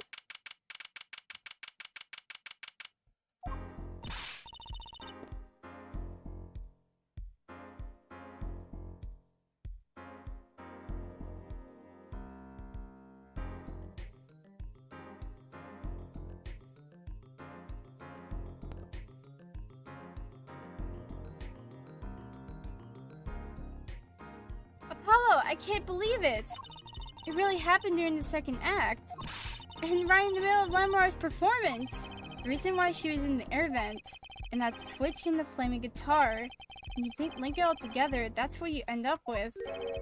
I knew you had what it took. What the frick are you here? Dad! Mr. Wright, you believed in me. Not really. Huh? I just thought that'd make a cooler entrance than say, hiya. Why do I even bother hoping? Where have you been lately, Dad? You haven't been coming to the office at all. Sorry about that, Trucy. I'm on a secret mission. Secret? You mean like you're undercover? Like Mr. Lighthouse, only shorter and not as well dressed. Oh no, what if you're shot too, Dad? Would I do a thing like that? Would I do a thing like that to you? Anyway, I'm off for a while again. Huh? You're leaving? But one thing before I go. What? Good luck. Right. Is that all you came to say? I think you have things pretty much under control. You'll get Maki to buy off the hook, no doubt. Yeah, but you're after that detective, aren't you? Darren Crescend. It won't be easy to proving he did it. Especially not under the current court system. The current court system? What did Prosecutor Gavin say during the trial? The case is based on the fragile assumption, namely that our Diva Divine is telling the truth. But what about all the proof? The brooch and the switch? A piece of jewelry and a lyrical blunder. There are plenty of other ways to explain these things. The flaming guitar, too. All because you lack definitive proof of their connection to the case. But it's sultry songstress is lying. Your case melts like a butter in a frying pan, leaving behind the faintly singed scent of failure. So what do I do? Like I said, good luck. Be aware that it will be impossible to prove his guilt by conventional methods. Oh, that reminds me. I have something to give you from our detective friend. Detective Sky. Emma! Let's see. This bag of snacks here was meant for me. Here it is. What the frick? What are those, Dad? They don't look like very good snacking material. They were found at the scene. Analysis of the fragments revealed traces of gunpowder. Gunpowder? Probably a firecracker or something similar, like the ones kids are into these days. These fragments were found under the sofa at the scene of the crime, actually. Under the sofa? Hey, Apollo! That's where we found that little device thingy! Right, this.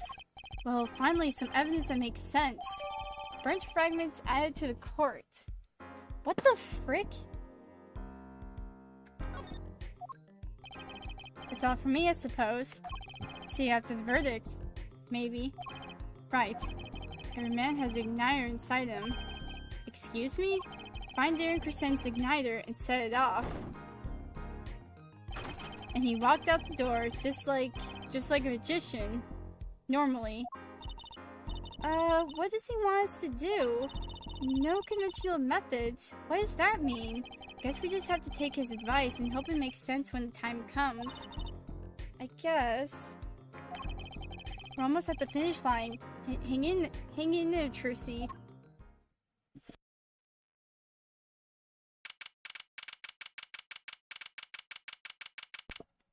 Why is my throat giving out? What the fudge?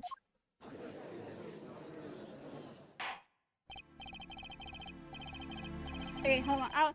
I'll be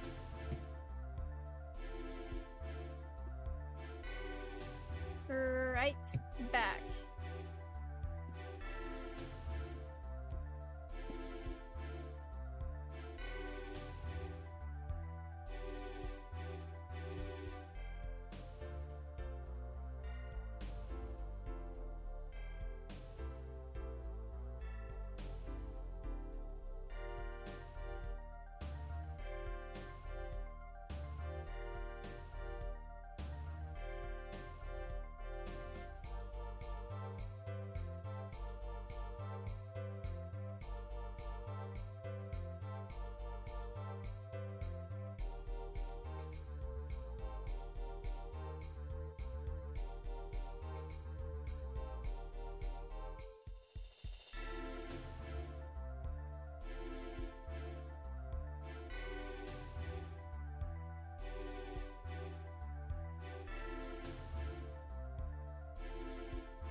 Okay.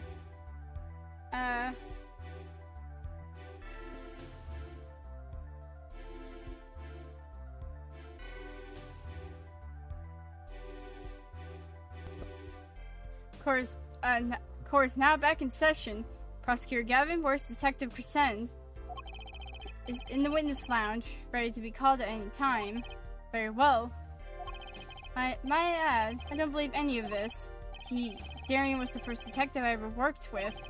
We stopped working together when he moved to Criminal Affairs, Division 3. His guitar playing fires my imagination. That's nice, but it has nothing to do with the matter at hand. Correct? Oh, I know. Her forehead. Very well. Call the final witness to the stand. Detective Darian Crescend. Name and occupation, please. Darian Crescend, Detective, Criminal Affairs, Division 3. That's the International Affairs Division, for those of you who didn't know. And I'm a guitarist for the Gaviners. Maybe you've heard of us. Do you fully understand the circumstances under which you stand before us today? Yes, I understand, Your Honor. What I don't understand is how you let this happen, partner. Gave me your word I wouldn't be standing here. Situations change, Darian. Don't call me partner. Feh, so much for old friends. See what you're doing, Darian. You're pressing the prosecution. Your Honor, if we could begin the trial... Oh, hold on.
Your Honor, if we could begin the trial... Oh my god, my throat! Why?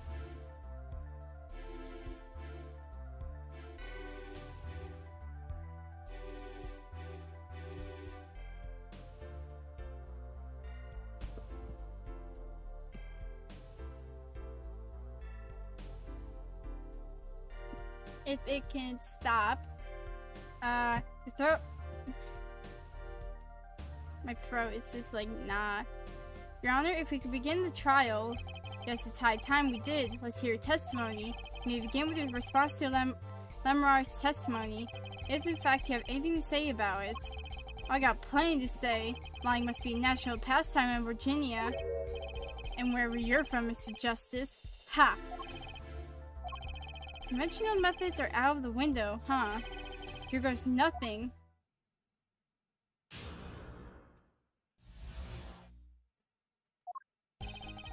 Steve is lying, plain and simple. She's got nothing to back her story.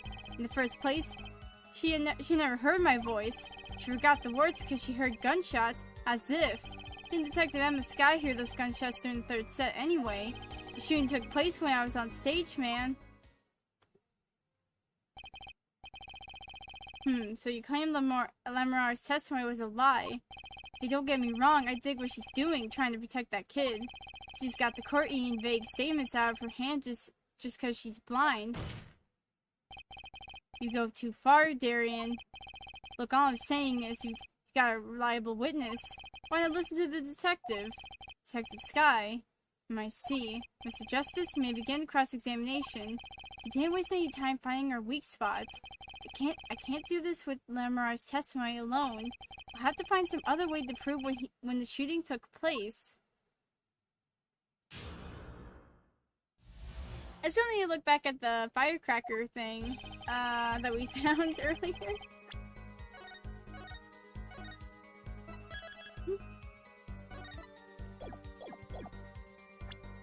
Because if there is another switch...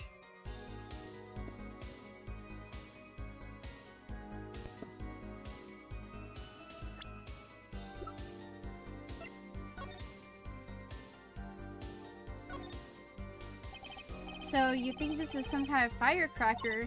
Yeah, or one of those noisemakers like you shoot off in New Year's. Did you know that in China they use firecrackers on New Year's to scare off evil? So it's kind of the same thing. Really? I had no idea. Well, did you know this? It takes more than 500 peanuts to make one 12-ounce jar of peanut butter. At least my useless fact had something to do with the evidence.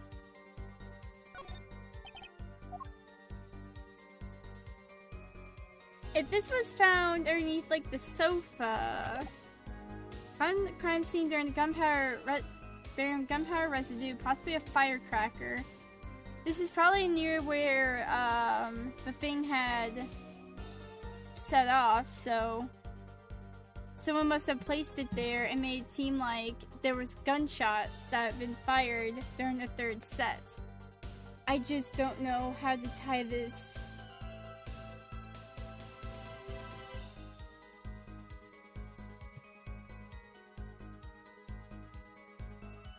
Oh, wait. Oh, wait.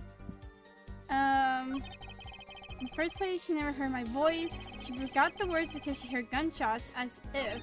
Detective Emma Sky heard those gunshots during the third set anyway. Frick you, like, actually.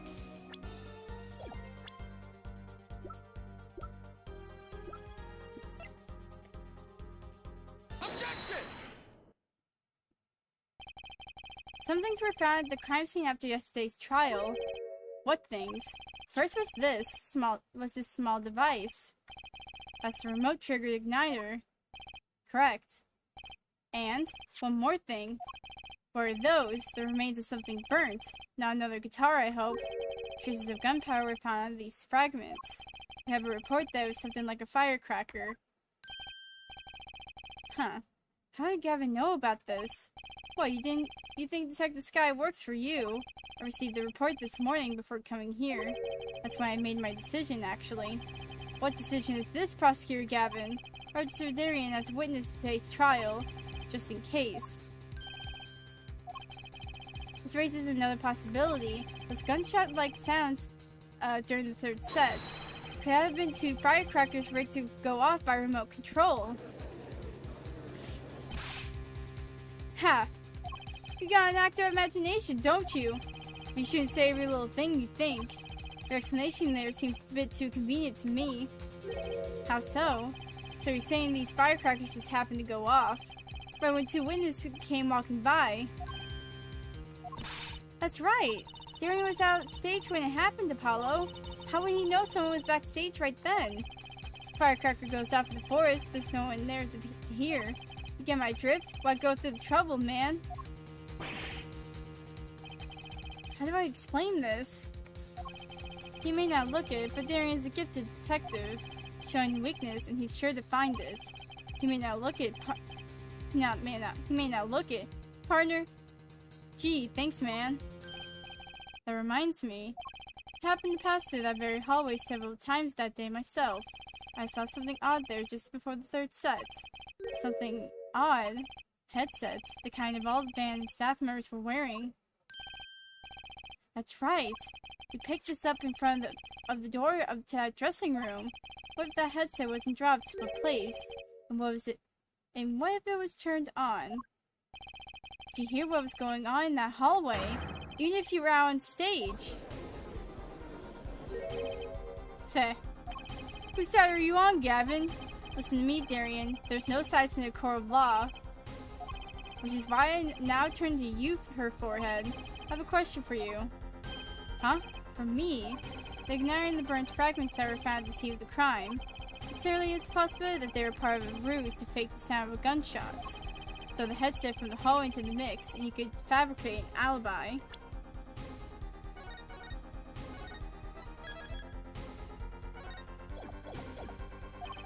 But we're still no closer to proving anything. Those gunshots might have been real or fake, we can't say. We raised the possibility that the shots heard during the third set were faked. Now you need to prove the other half the case. The other half? Look, I'll just tell him. He wants to prove that things went down in the second act, while our little piano player was on stage. That right, Gavin? Indeed, if you can't prove that, then to continue this cross-examination would be pointless. Well, Mr. Justice, can you prove this crime took place during the second set? Yeah, I think. You better know, Apollo, otherwise we're through. It can be proven. You make it sound like someone else is going to come along and do it for you. Let's continue with the cross-examination then, shall we? Witness your testimony, if you would. This isn't going to be easy. I need some decisive proof and fast. And there goes the fireworks. You ready, kid? 'Cause I am.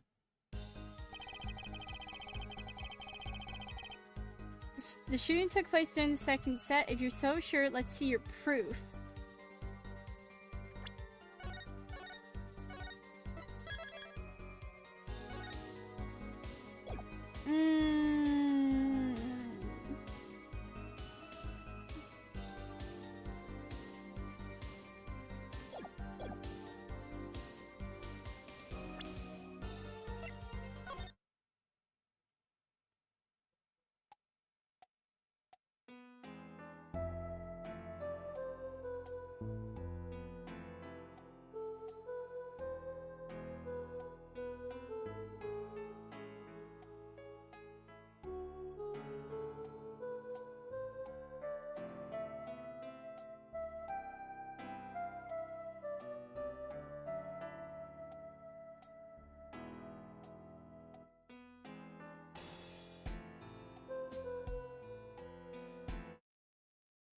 It has to do with this. I feel like it has to do with this, because...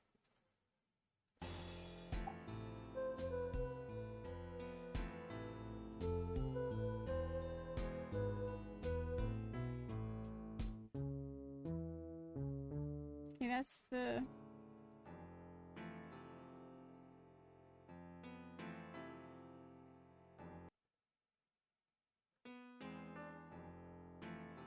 Okay, that's the piano.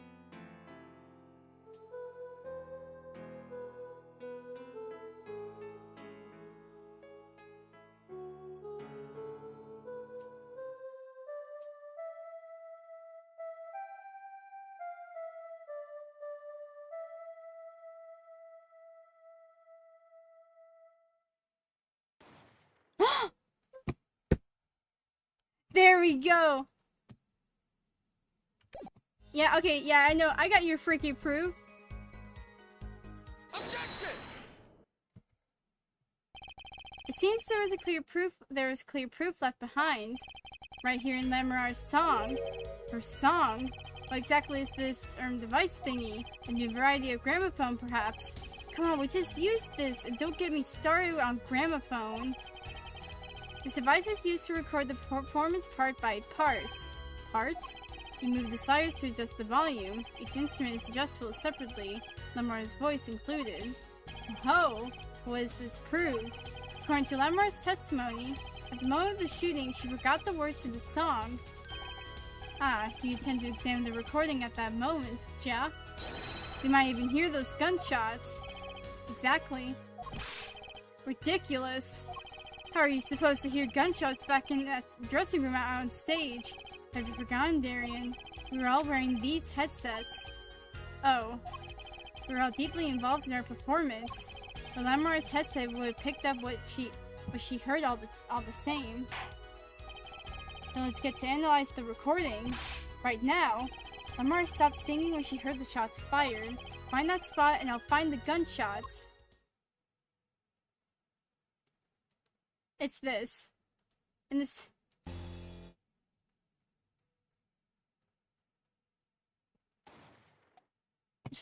Yeah, like, literally at the beginning of the second verse.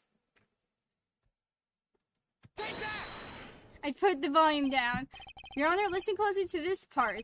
This is the track with Lamar's vocals.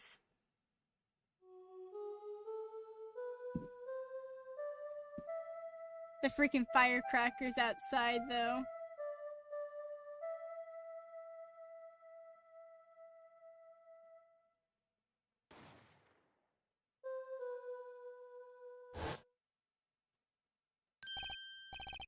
I did hear something faintly there, yes. Why, it sounded like a gunshot. What? This has to be some kind of mistake. I believe a case has been made.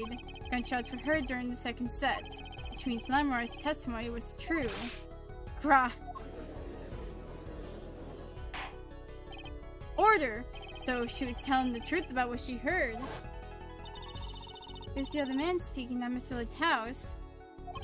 Well, what did he say? It's over. Press the switch, now. Just after that, there was a gunshot, and then the guitar caught on fire.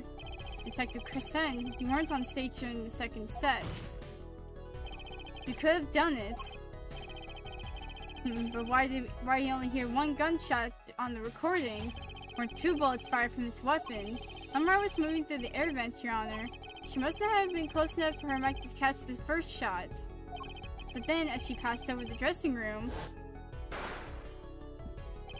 the gun fired again, and Mr. Lataus' life was taken. Well, Detective Crescent, I'm once again reminded of something. Our performance that day.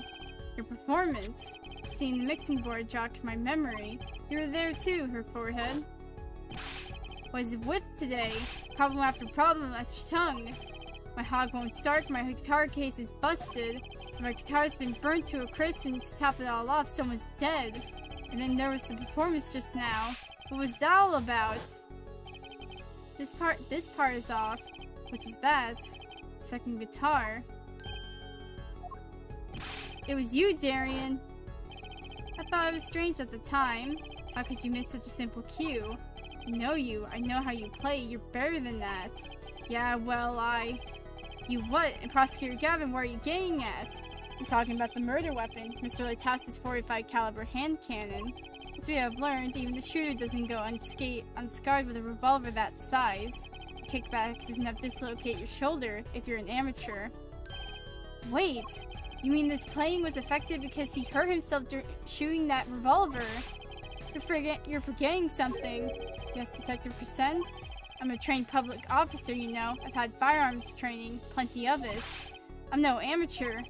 Standard side firearms used to police officers is a .38 caliber weapon, a much tamer beast, also a murder weapon belonging to the victim, Mr. Lataus, which suggests there was a struggle between the killer and victim. So the killer might not have been holding the revolver correctly when he fired. Is that what you mean? I thought that had occurred to me. Yes. Well, does the witness have anything to say to this? Detective Crescent!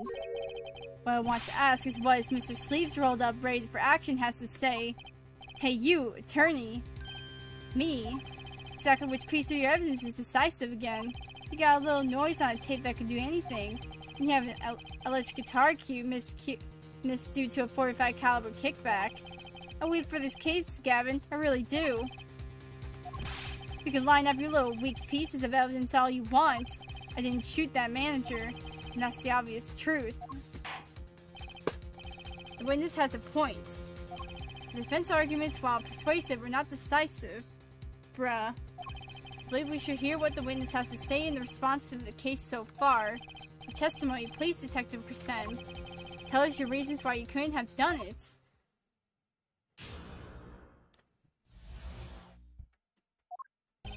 Come on, why would I even want to kill that manager?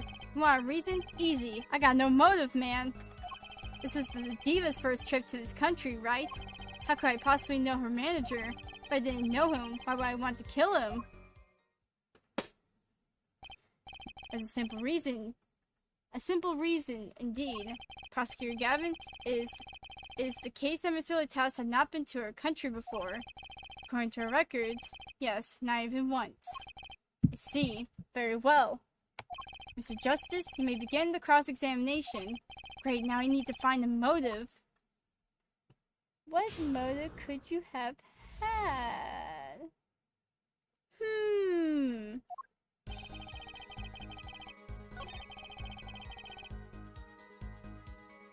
Maybe you had a motive.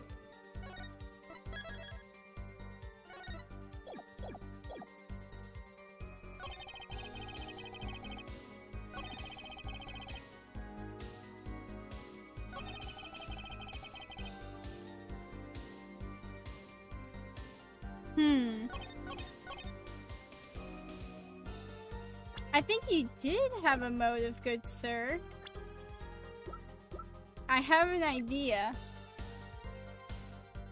I'm going on... I mean, this is kind of... I feel like it's freaking obvious, you fricker.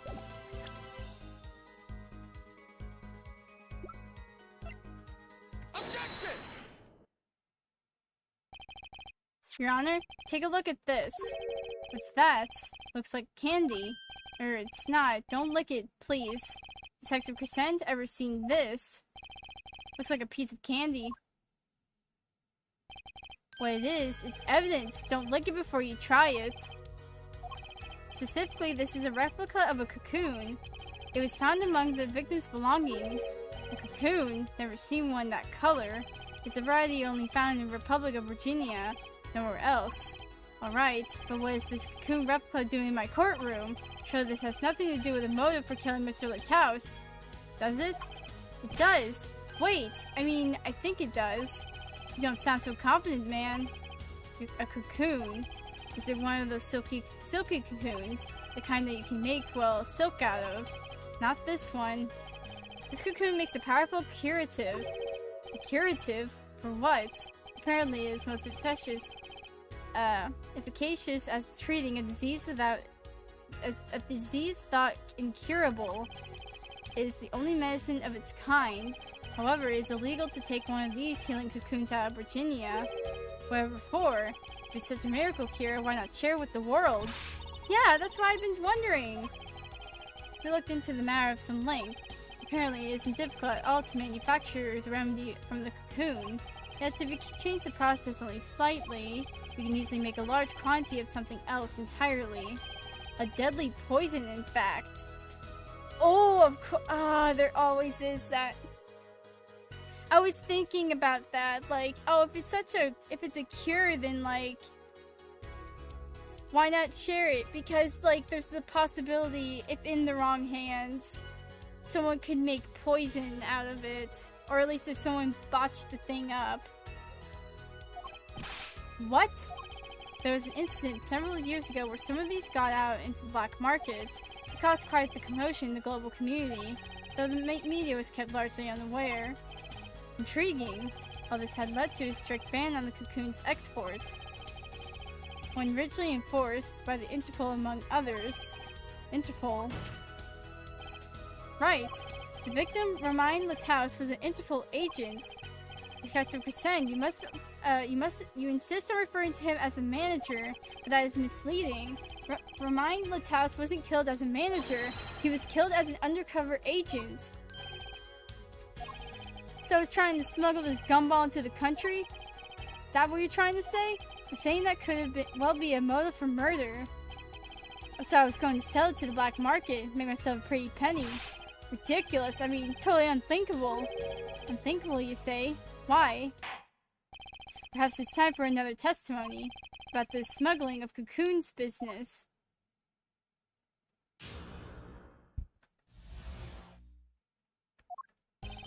International Affairs got a memo about these cocoons. Interpol's all hot and bothered about them. Can't sell them on the black market, too dangerous. Yeah, cocoon smuggling ain't exactly lucrative anymore. Man, I'm in International Affairs, I know the deal. Indeed. Interpol wanted these cocoons bad enough to send Mr. Litthouse undercover. Kids think of the craziest things. But no way am I going to risk life and limb just to get my hands on some dirty cocoon money. Not the most noble of statements, but duly noted. According to reports, these cocoons top Interpol's list. Selling them to an underground organization would be risky. Very well, you may begin the cross-examination. This is the only motive I've got. He was up to something, and I'm going to find out what.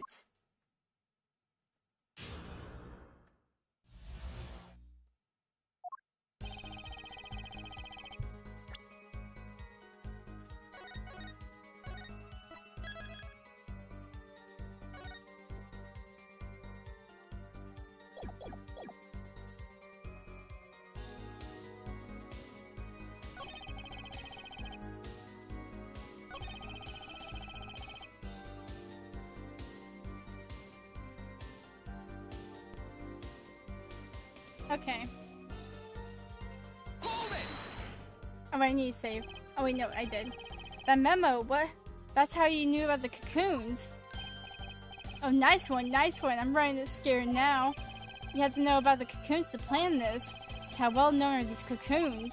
I'm embarrassed to admit it, but I'd never even heard of them. Well, Lamarar knew about them, though not their use. The report indicates that there are ongoing efforts to control information about the cocoons. Most people only know they're illegal to export, that's all. Then, I've nothing to be embarrassed about after all. You could say people like me who know about them are a minority, yeah.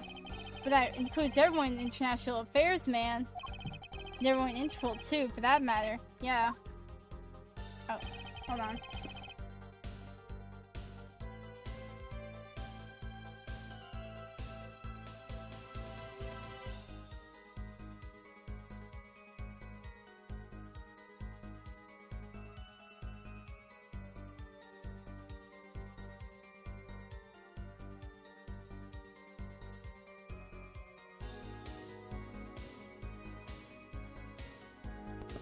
Interpol's all hot and bothered about them. Hold it!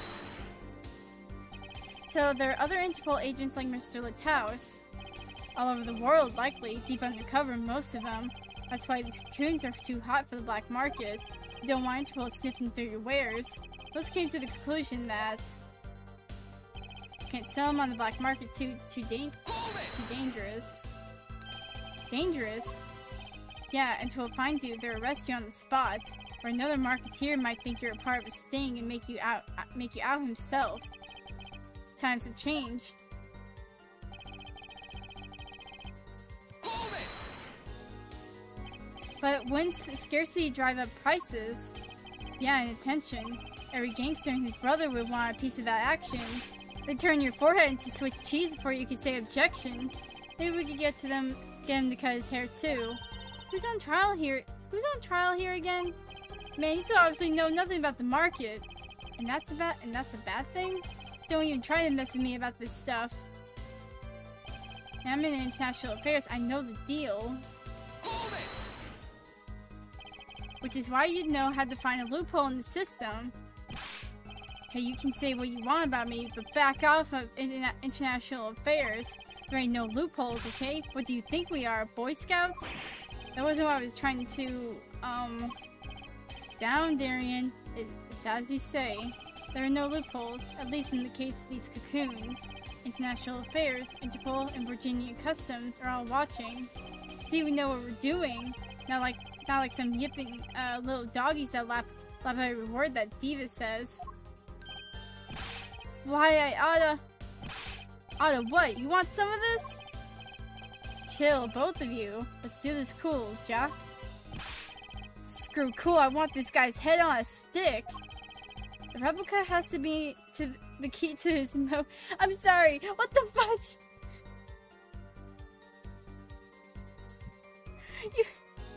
Apollo, please. The replica has to be the key to this motive. There's got to be a way to find out what he was up to. What in the world did you...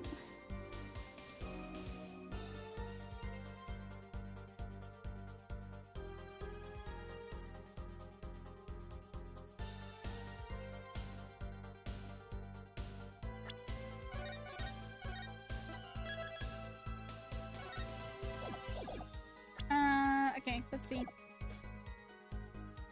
Oh, wait. Present. Oh, wait.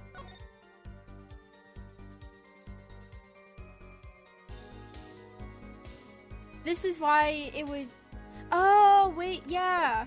Because a remedy for enteritis may be extracted, and coincidentally... Objection! Seven's clearly reveals no. Wait, what? Is it not this?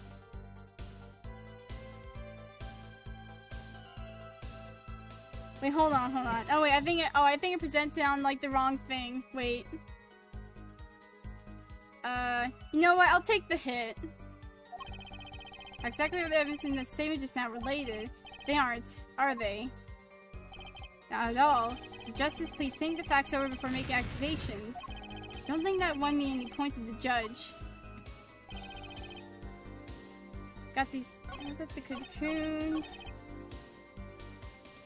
Where? Okay. Okay, it has to be the no. Okay, I just have to figure out.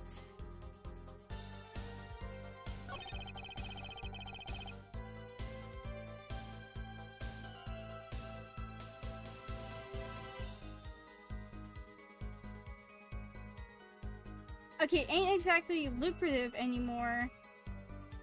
Okay, this is where present. This is where I present the article. Objection! There we go. Why not choose a less dangerous buyer then? I would. How clueless are you? Everyone in the market's dangerous. The second they found out I was a cop, I would kiss my Kester goodbye. Why sell it to a black market buyer? How about someone like this? That article that's about Chief Justice. A deadly poison can be extracted from the cocoon, but so can a cure. And not a cure for just any disease. A cure for enteritis. Enteritis? I've heard of that somewhere. He went to visit a victim with the disease this morning. Aha! Why, that's the disease the Chief Justice's son has. You aren't saying. Our witness is a detective who would have contact with Chief Justice. You are saying the Chief Justice would have never deal in contraband, not even to save his own son's life? But even if the deal went through, why, it'd be an international scandal.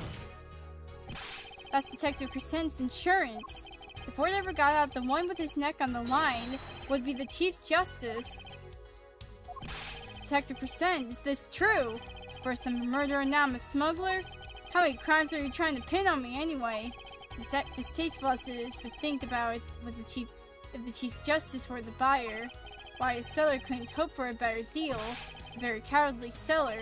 Don't let sleeves over there trick you. So I made a deal with the Chief Justice. Where's your proof? Well... Oh yeah, and you're forgetting one other important thing. Do tell. Interpol isn't the only ones out there watching this. Virginia Customs barely sleep. They're so worried about cocoons getting out. So we were informed. Let's continue with the cross-examination. Everything and everyone gets checked. Is that the case?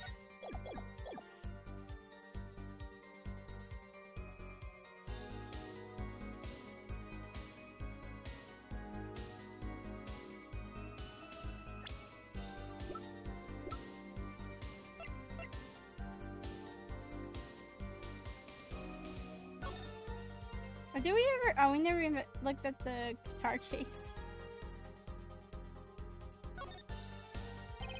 There's lightly scorched and then there's this. It's burnt clean through! Yep, it's pretty much a useless piece of junk. It's kind of like you after a trial, Apollo. Which part, the burned clean or the useless piece of junk? The burned clean through or the useless piece of junk? That was sick burn there, Trucy. Yippee! Okay. What's this thing? Oh my god, I think I know where it was.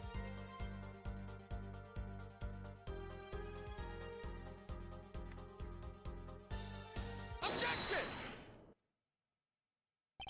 Actually, there is one way. What? One way to get something out of the country, no checks. What is it? You become a prosecutor. A prosecutor?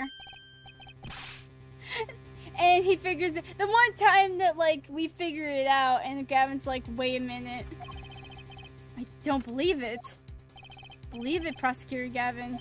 What was it that you told me yesterday at your office? It was a beautiful instrument. It was played lovely for many years. Guitar befitting of a woman like Lamorar. How did it end up here? I mentioned how much I enjoyed playing it that night, and she made a present of it.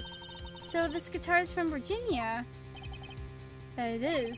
We couldn't carry it on the plane. Changes in air pressure and humidity ruined the wood. So we vacuum packed it in the Lamar's studio.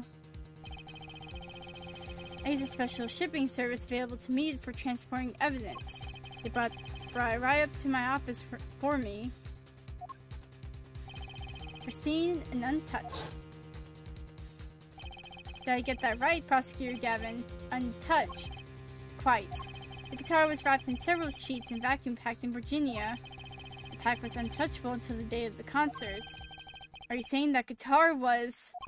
With cocoons this small, it would have been very easy to use your guitar as a means of smuggling a cocoon out of Virginia. What? Which reminds me, Prosecutor Gavin, that guitar has some work done on it recently, right? Work? Good memory, her forehead. Well, you know how guitars have round holes in the front. It's called the sound hole. Well, they found something attached to the wood just inside the hole. A broken device of some sort. A broken device? Yes, this, in fact. An igniter. Exactly. Consider this if you will. What if that igniter wasn't the only thing that was attached inside your guitar? You mean... He means this, of course. There's a way to get a cocoon out of the country. If you use Picky Prosecutor Gavin's privileges guitar as a mule. And who better to do that than someone with access? Like a member of the band. York?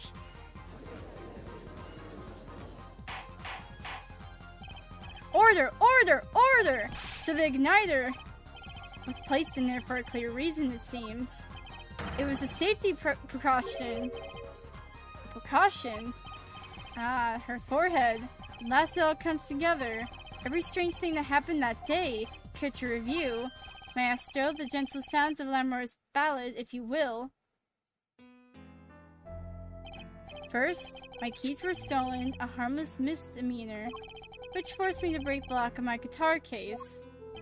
The key was stolen to retrieve the cocoon from the guitar. I see. But things didn't go so well. The smuggler wasn't counting on the guitar being wrapped. Only a member of the band could get near that case. Unwrapping the guitar would raise too many suspicions. When the concert began, right about this time, a very large problem presented itself to the smuggler. What's that? Mr. Litaus. Mr. Litaus, an undercover agent, was onto something. He would have known about the guitar. He'd only have to check the shipping records. So, Mr. Litaus tried to examine the guitar himself. If the cocoon were confiscated, then the gig would be up. The only thing left for the smuggler to do was to get rid of the whole lot. It's over. Press the switch. Now! The guitar burst into flames, and the cocoon was lost. So they... And then... Mr. Litaus died. Was Lamar there to witness it? There's your case.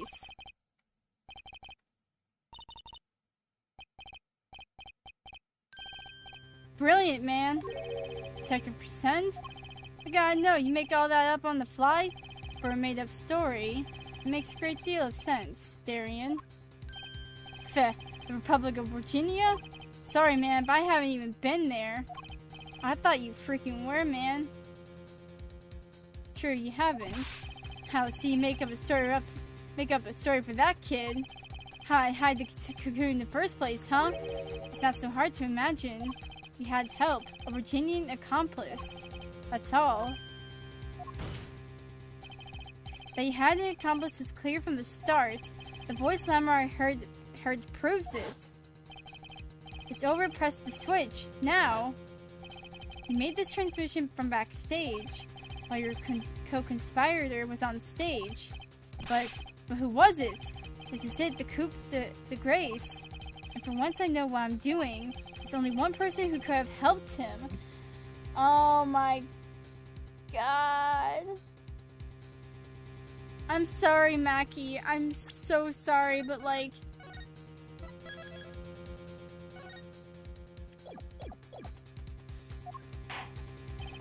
Let's hear what Mr. Justice has to say then. But be warned, with a great accusation comes a great responsibility. Make up your answer on the fly as it were, and you'll be harshly penalized. Are you ready, Mr. Justice? Who is the smuggler's accomplice? I'm so sorry, Mackie. Take that! There's only one person who meets all the requirements of the accomplice, and that person is the defendant, Mackie Tabai. But Mr. Justice, he's your client. The defense attorney accusing his client. That's a new one. I assure you, no one is more unhappy about this than I, but I'm here to defend him in the murder of Mr. Lataus, and I stand by my statement earlier that he is innocent of that particular crime. Indeed, the defendant is Virginian. He does meet the basic requirements to be the accomplice. But what if it was, in fact, Lemurar? Couldn't have been. Well, you seem sure of yourself. Reason is electronic signals, Your Honor. Electronic signals? Recall that this remote only works on a range of 30 feet. Beyond that, it's useless. Yes, that's true. Now think back to the testimony. When the shooter made his transmission, Lemurar was in the air vent, right above the dressing room where the shooter stood. Let's look at the stage diagram. This is the area that the remote could reach from the air vent. Well, looking at this, it seems that Lemurar could still have done the deed. No. When the shooter made that transmission, the stage was slightly different than shown here. It was in the middle of the guitar Serenade. Part of the stage was raised. Prosecutor Gavin and the Lemurar stand-in were in the air. They were on a tower which happens to be 15 feet tall. In other words, the remote couldn't have worked from Lemurar's position in the air vent. Well, Detective Crescent, what do you say to that, Your Honor? Yes, Detective? Could we see the video where Gavin's guitar burns? Just one more time? Well, I don't see why not. What? Don't tell me he has a way out of this.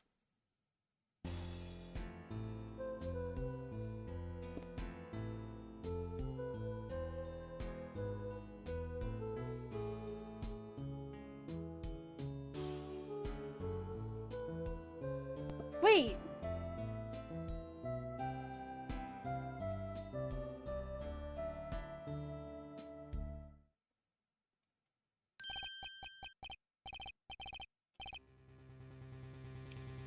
Wait!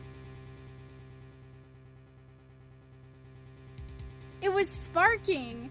Wait, it was... Too bad, so sad, punk. Punk? First you were sleeves and kid, now punk. You're losing rank fast, Apollo. What exactly were we supposed to see in this video? The problem isn't what we see, correct, Darian? Right, it's what you hear. We are musicians after all. Wait, what? Care to explain for us non-musicians? Sure thing, punk. Let me get your yarn straight first. You're saying I ordered the pianist to set off that igniter. That right? Yes? Well, in order to do that, we have to press the switch. Am I right? Okay. Well, take another listen. Pay attention to the piano. Piano?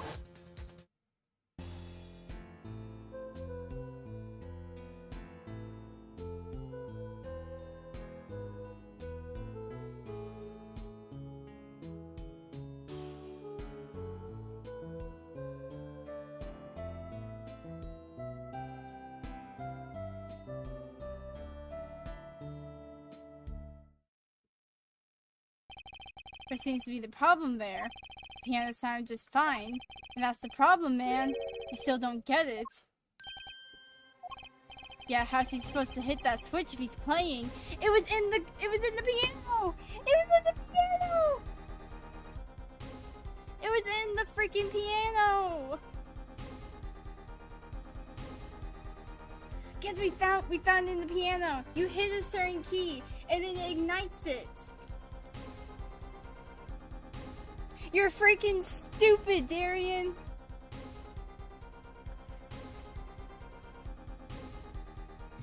How are you supposed to hit that switch if he's playing? You got Miss Diva, the guitar, the bass, the piano, and the drums. The only ones with her hands free was the diva, Lemrar. But according to you, she couldn't have been the accomplice, could she? Your accomplice would have had a hard time helping out.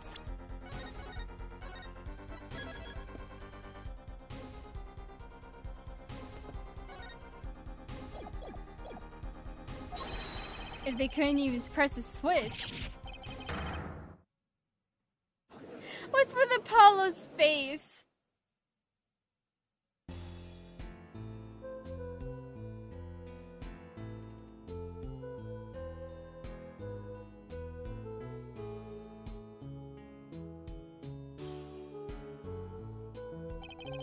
The piano plays non-stop.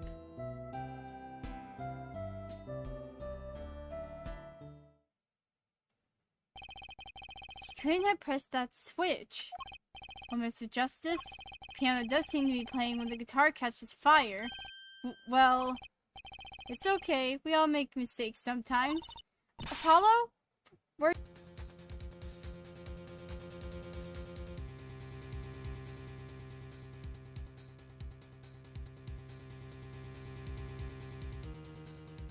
What? Okay, hold on. Let me call my mom about this. She just left for work.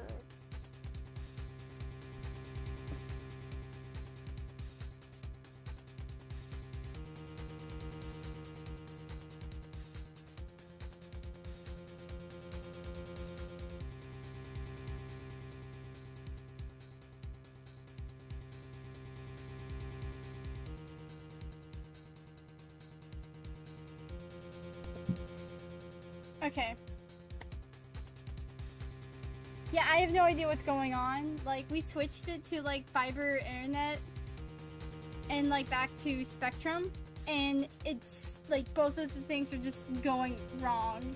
And it's been happening since, like, last night. Or, like, the day before, apparently. I didn't notice.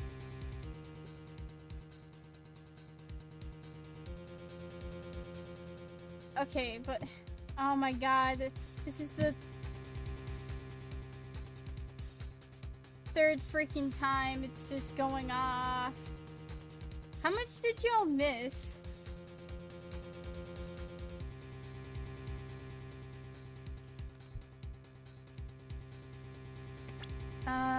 Okay, well, freaking recap.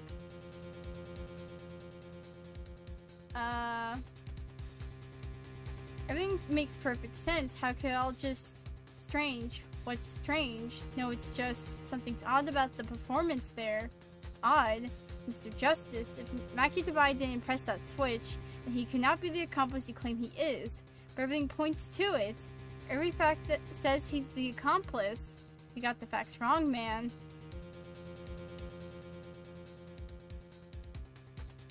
Yeah, there's no. Yeah, I'm not gonna do like art fight drawing stream if that Wi-Fi's gonna be acting up at this point.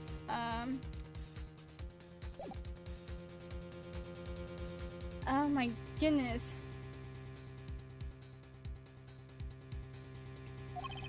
Here's some facts for you. Gavin's guitar is on fire. The pianist didn't press that switch. In other words, your story is full of holes. Mr. Justice, let's hear your final opinion of this matter now. You want to hear my freaking opinion? The freaking lighter was in the piano. Was the defendant Maki Tabai the accomplice? Your answer will reflect on everything you've said here. Give it some thoughts. Apollo, if Maki's not the accomplice, then her whole case is ruined. I know that. It has to be him. He's the only one who could have helped the smuggler. He had to have pressed that switch. Well, you better find a way to prove it. What do I do? What do I do? There has to be something that doesn't fit. Something odd. Something odd. Wait a second. What? You thought of something? What was Gavin saying just now? Strange. What's strange? No, it's just something's odd about the performance there. It's not much to go on, but it's all I've got. What exactly did we hear that was odd? If you come up with something, Mr. Justice, may I remind you that everything rests on this. Can you prove Mackie device? Press that switch. Let's hear your final answer.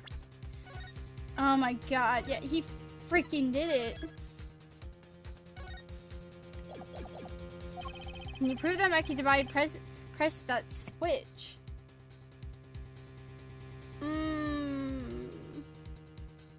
Yeah, I can prove it. I can prove it. Yeah, I can.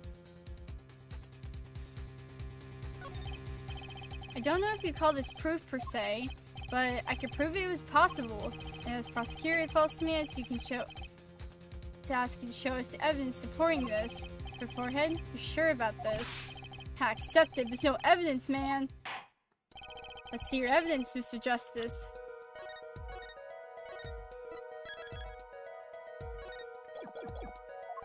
On what do you base your claim that the defendant pressed that switch? Take that! The basis for my claim is music, Your Honor. Music? What about music? Let's listen to the piano part around the time when the switch was to be pressed. Right before the guitar burst into flame.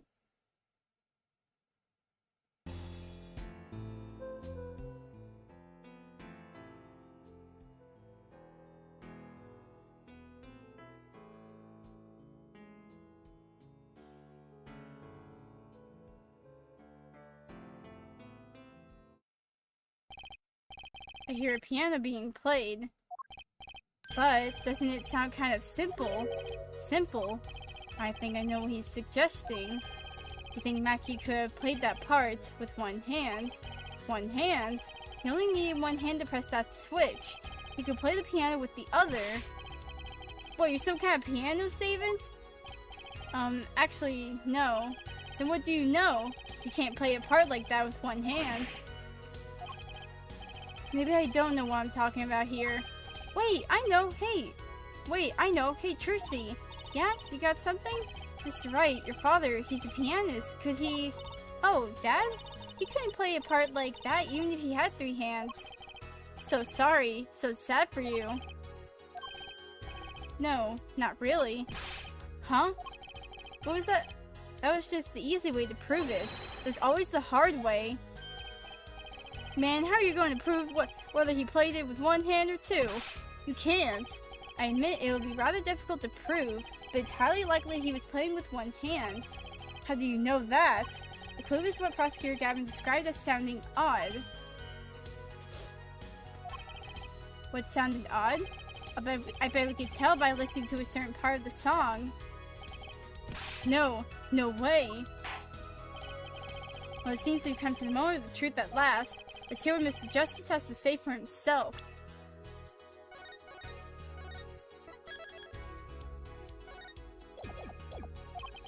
Show us the part that proves the defendant was playing with 1 hand. Oh my god.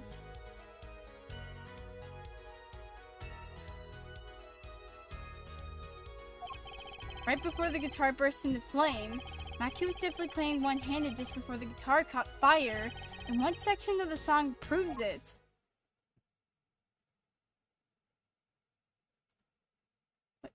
What is he? Which one was he?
Oh my god.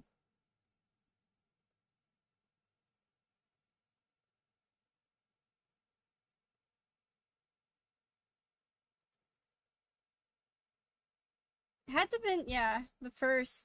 Take that!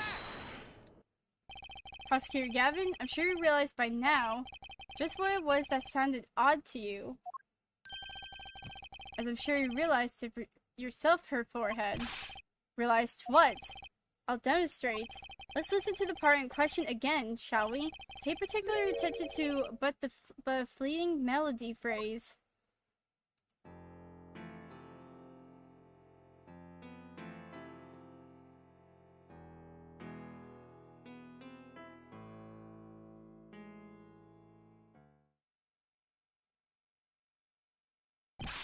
Man, how many times do we have to listen to the same thing? You're right. Enough of that. Let's listen to another section, shall we? Another section? The guitar bursts into flame at the end of the second verse. Let's listen to the same spot. In the first verse, pay attention to the "oh" that night in your embrace.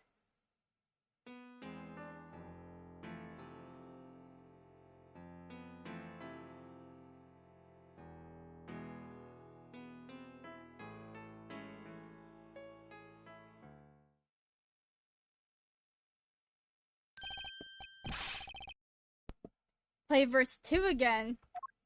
Oh, we have to...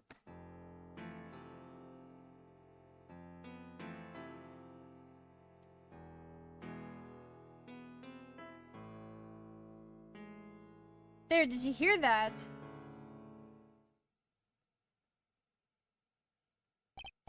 They feel the same, true. But they're clearly very different. What? Well put, Your Honor. The phrase in verse 2 is quite simple, but the same phrase in verse 1 has a high and low notes. You have to use two hands to play that for sure.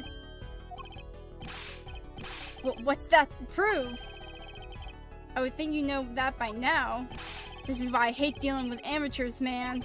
So the two verses had different arrangements. Happens all the time. Not this time, Darian. There's no point in changing arrangement if you can't hear it clearly. And that wasn't the point. It had been placed specifically so that piano would stay in the background. Oh. That's why I noticed. Why should the same phrase sound slightly different, I asked myself. Now ask yourselves why Mackie changed how he played. And there's only one answer.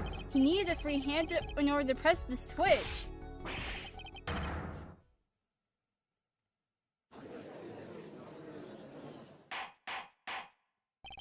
Order! I believe this ties all the facts together. Well, Prosecutor Gavin? Yes, quite. Though personally, this comes to a terrible disappointment. What? No comeback? I can't believe it. I finally did it. I shut him up. Very well. Bearing an objection from the prosecution, I will now state the court's opinion on this matter. What are you laughing about now? Good show, Sleeves. No, great show. It's not over. I don't like when it looks when he looks so happy. Tell him, Gavin. Tell him what's so disappointing. Personally, I'm terribly disappointed. In you, her forehead. Huh? Me? Yes, don't get me wrong. Your case is solid. Facts I'll check out, even now. You have yet to show us a single piece of decisive evidence. Yeah, but the facts, anyone could see it was him. Unfortunately, anyone does not include the law. I'm afraid your case doesn't cut it. But... 1,000 facts might point towards the same conclusion, but without decisive evidence, it's not proof. That's the rule under our current legal system. I don't believe it! It's not come as though his defense has any more evidence to present. Well, I think if he did, we already would have seen it a long ways back. It is unfortunate. But at present, this court is unable to acknowledge your accusation. What?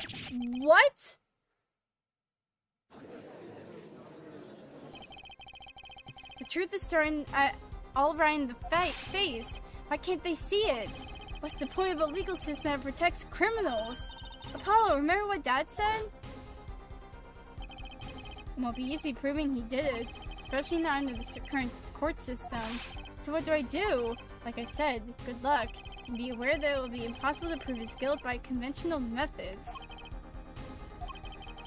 Every man has an igniter inside him. Find Darren Crescent's igniter and set it off.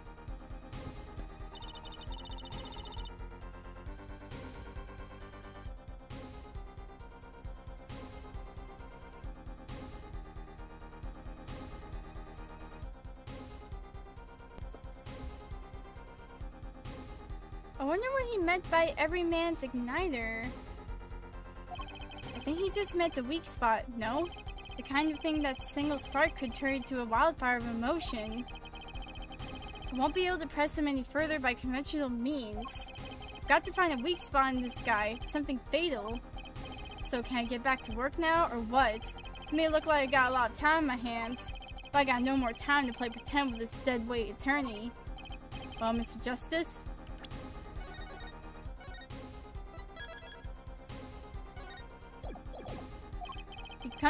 We come this far without decisive evidence. This witness won't be coming back to the stand once we let him go. Every man has an igniter. Huh? Didn't you say bury the guitar? The Briar Burns prosecutor, Gavin? Yes, good guitars are kept dry, is why. That proves the best sound. Provides, bleh. Even a small spark could cause irreparable damage. The plan has an igniter in it. Has an igniter in it too, Detective. It was there from the very beginning. What? Buying time, Justice. If you blow this one, it'll be out of your hands for good. Go for it, Apollo! What, and this igniter is supposed to come burn me up? That's almost poetic there, Mr. Attorney. All the better, I'm rather fond of poetry, and I tend to hear this one through to the very end. Your forehead?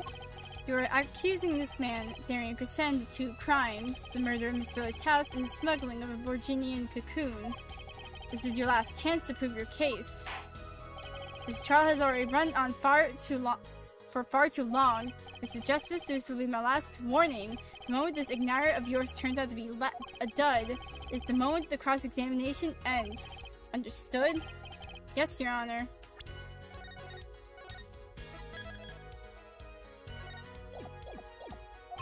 Then let's have it. Show us the basis for these accusations against Darien Crescent. Okay, this is really my last chance. The key that will take part Darien Crescent's plan is... I don't think I have any...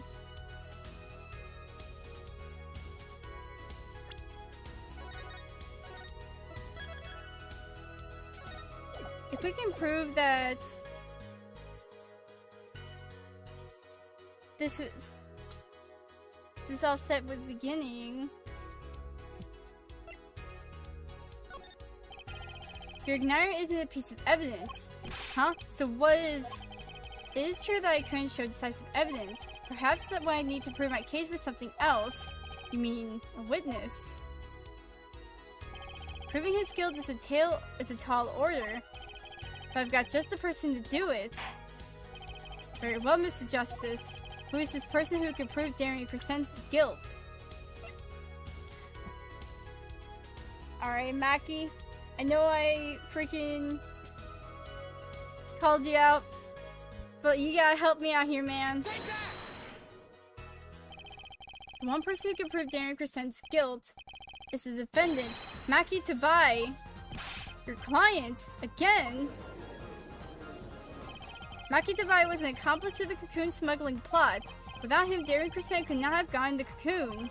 Furthermore, he can easily provide that the one who plotted to smuggle that cocoon is the real criminal in this case. How so? It would require just one of the very cocoons Mr. Lighthouse was looking for. With the cooperation of the Republic of Virginia, we could burn the cocoon. The burnt cocoon would leave a particular residue. A residue we would no doubt find inside the burnt-out guitar. Very scientific of you. Thus, if Mackie Tabai acknowledges his agreement with Darien Crescent concerning the attempted smuggling of Virginia cocoon, the case is solved.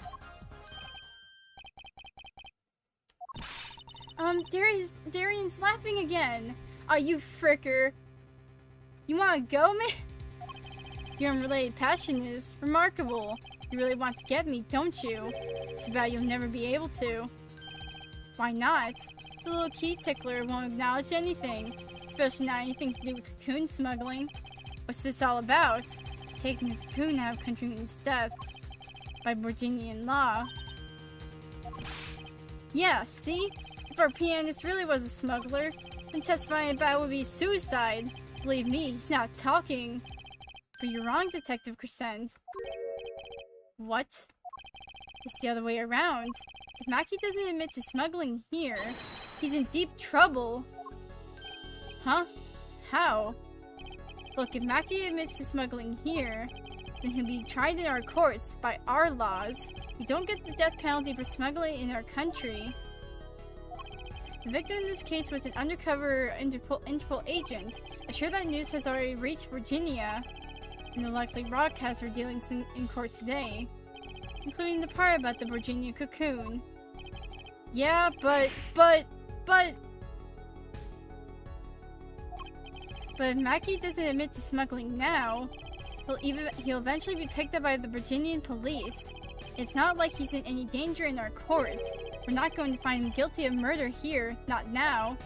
Yeah, but you can't do this. You can't accuse me? Maybe the law doesn't allow it, but who's going to think you're really innocent after hearing this trial? The same goes for Mackie Tabai. The cocoon smuggling your entire plan. Mackie Tabai knows everything. There's only one way out of it for him, and that's to acknowledge his own crime. The crime of cocoon smuggling.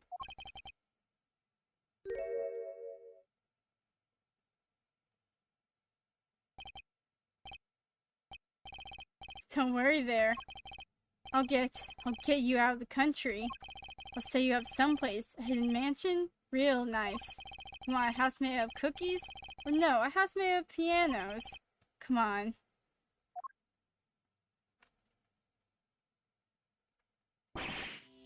Please! Don't take... Oh my god, what the heck is he doing? What the... Don't talk! Oh no!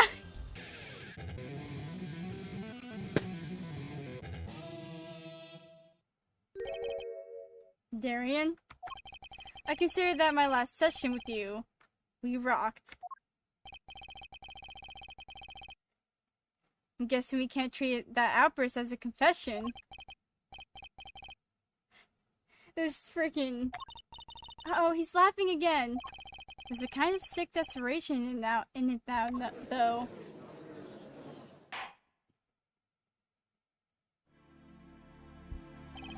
Well, have you been listening to today's trial? Yes. And you'll talk. You'll tell this court everything. I didn't want it to turn out this way, but I'm not the kind of lawyer that can overlook a crime. Today's trial is all for your benefits, you know. I see no reason why you should hesitate now. I knew from beginning, I knew. Mackie, situation I cannot explain, but money I needed. Very much money. Today's trial raises a delicate issue with our legal system. The only thing that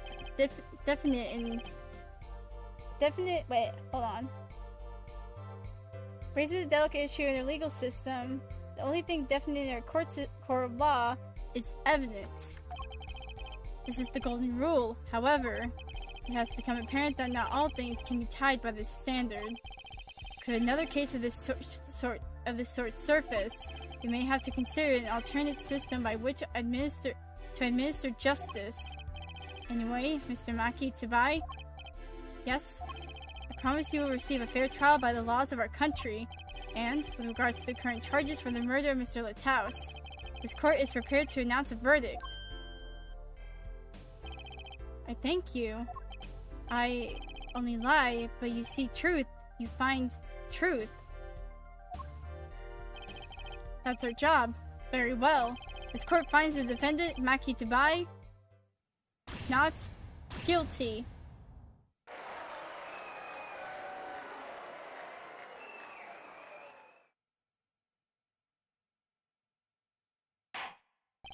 Court is adjourned.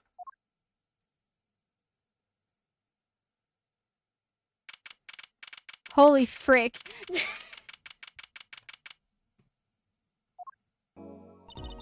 wonder what will happen to Maki. Well, he did smuggle a cocoon out of Virginia. I guess there'll be another trial here. All's well that ends well. Dad! I owe you both my thanks. Lemurar. My, is something wrong? I'm sorry, Maki was your partner on stage, your friend. Yes, I thought of him as my own son. Even now I do, yet something got a hold of him, something evil, I see that. And he must pay for what he has done. Is that not how it should be? I'm still sorry. Do not be sorry. You have given me courage. Courage? I am considering an eye operation. It was my suggestion, actually. You mean you'll be able to see again? It's funny, I have always been afraid of the light. Light seems so harsh, so unforgiving. According to the doctor, Lamari lost her sight due to some kind of accident. An accident? As you know, I suffer from amnesia. I fear that if I could see, perhaps it would open my eyes to the truth I have been running from. I was scared. You know what changed her mind, hearing your defense in there today? She could feel your gaze, unwavering, always looking straight at the truth. If the light returns to my eyes, I think I would take up painting. Painting? That's right, she's the landscape painter in sound, after all. I will paint the two of you, I promise. I can't wait, Lemurar. Are you, words. I owe you my thanks too, Apollo. Thanks, Miss Wright, but for what? You remind me I need to hurry things along. On my secret mission, that is. Right, your secret mission. Apollo, Trucy, I hope that we will meet again someday soon. You bet, me too! And so, like a ballad, the trial flowed on and on until it came to the end. Thanks to the trial, the guitar Serenade was a huge hit. Prosecutor Gavin's even more dazzling to look at now. What the frick does that mean, Apollo? But there's something I want to say to that guy. Next time you write a ballad, have them catch the killer at the end. The end. Or end, whatever. Dun, dun, dun.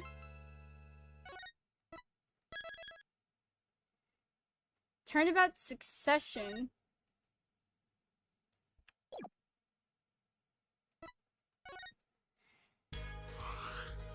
And because of the current situation of my stream, or like of my Wi-Fi keep on cutting out, I'm not going to continue on streaming today. I'll probably wait a few days to see how the Wi-Fi goes, but yeah, it'll be quite a bit before I continue playing this. But I hope you guys have a wonderful day, and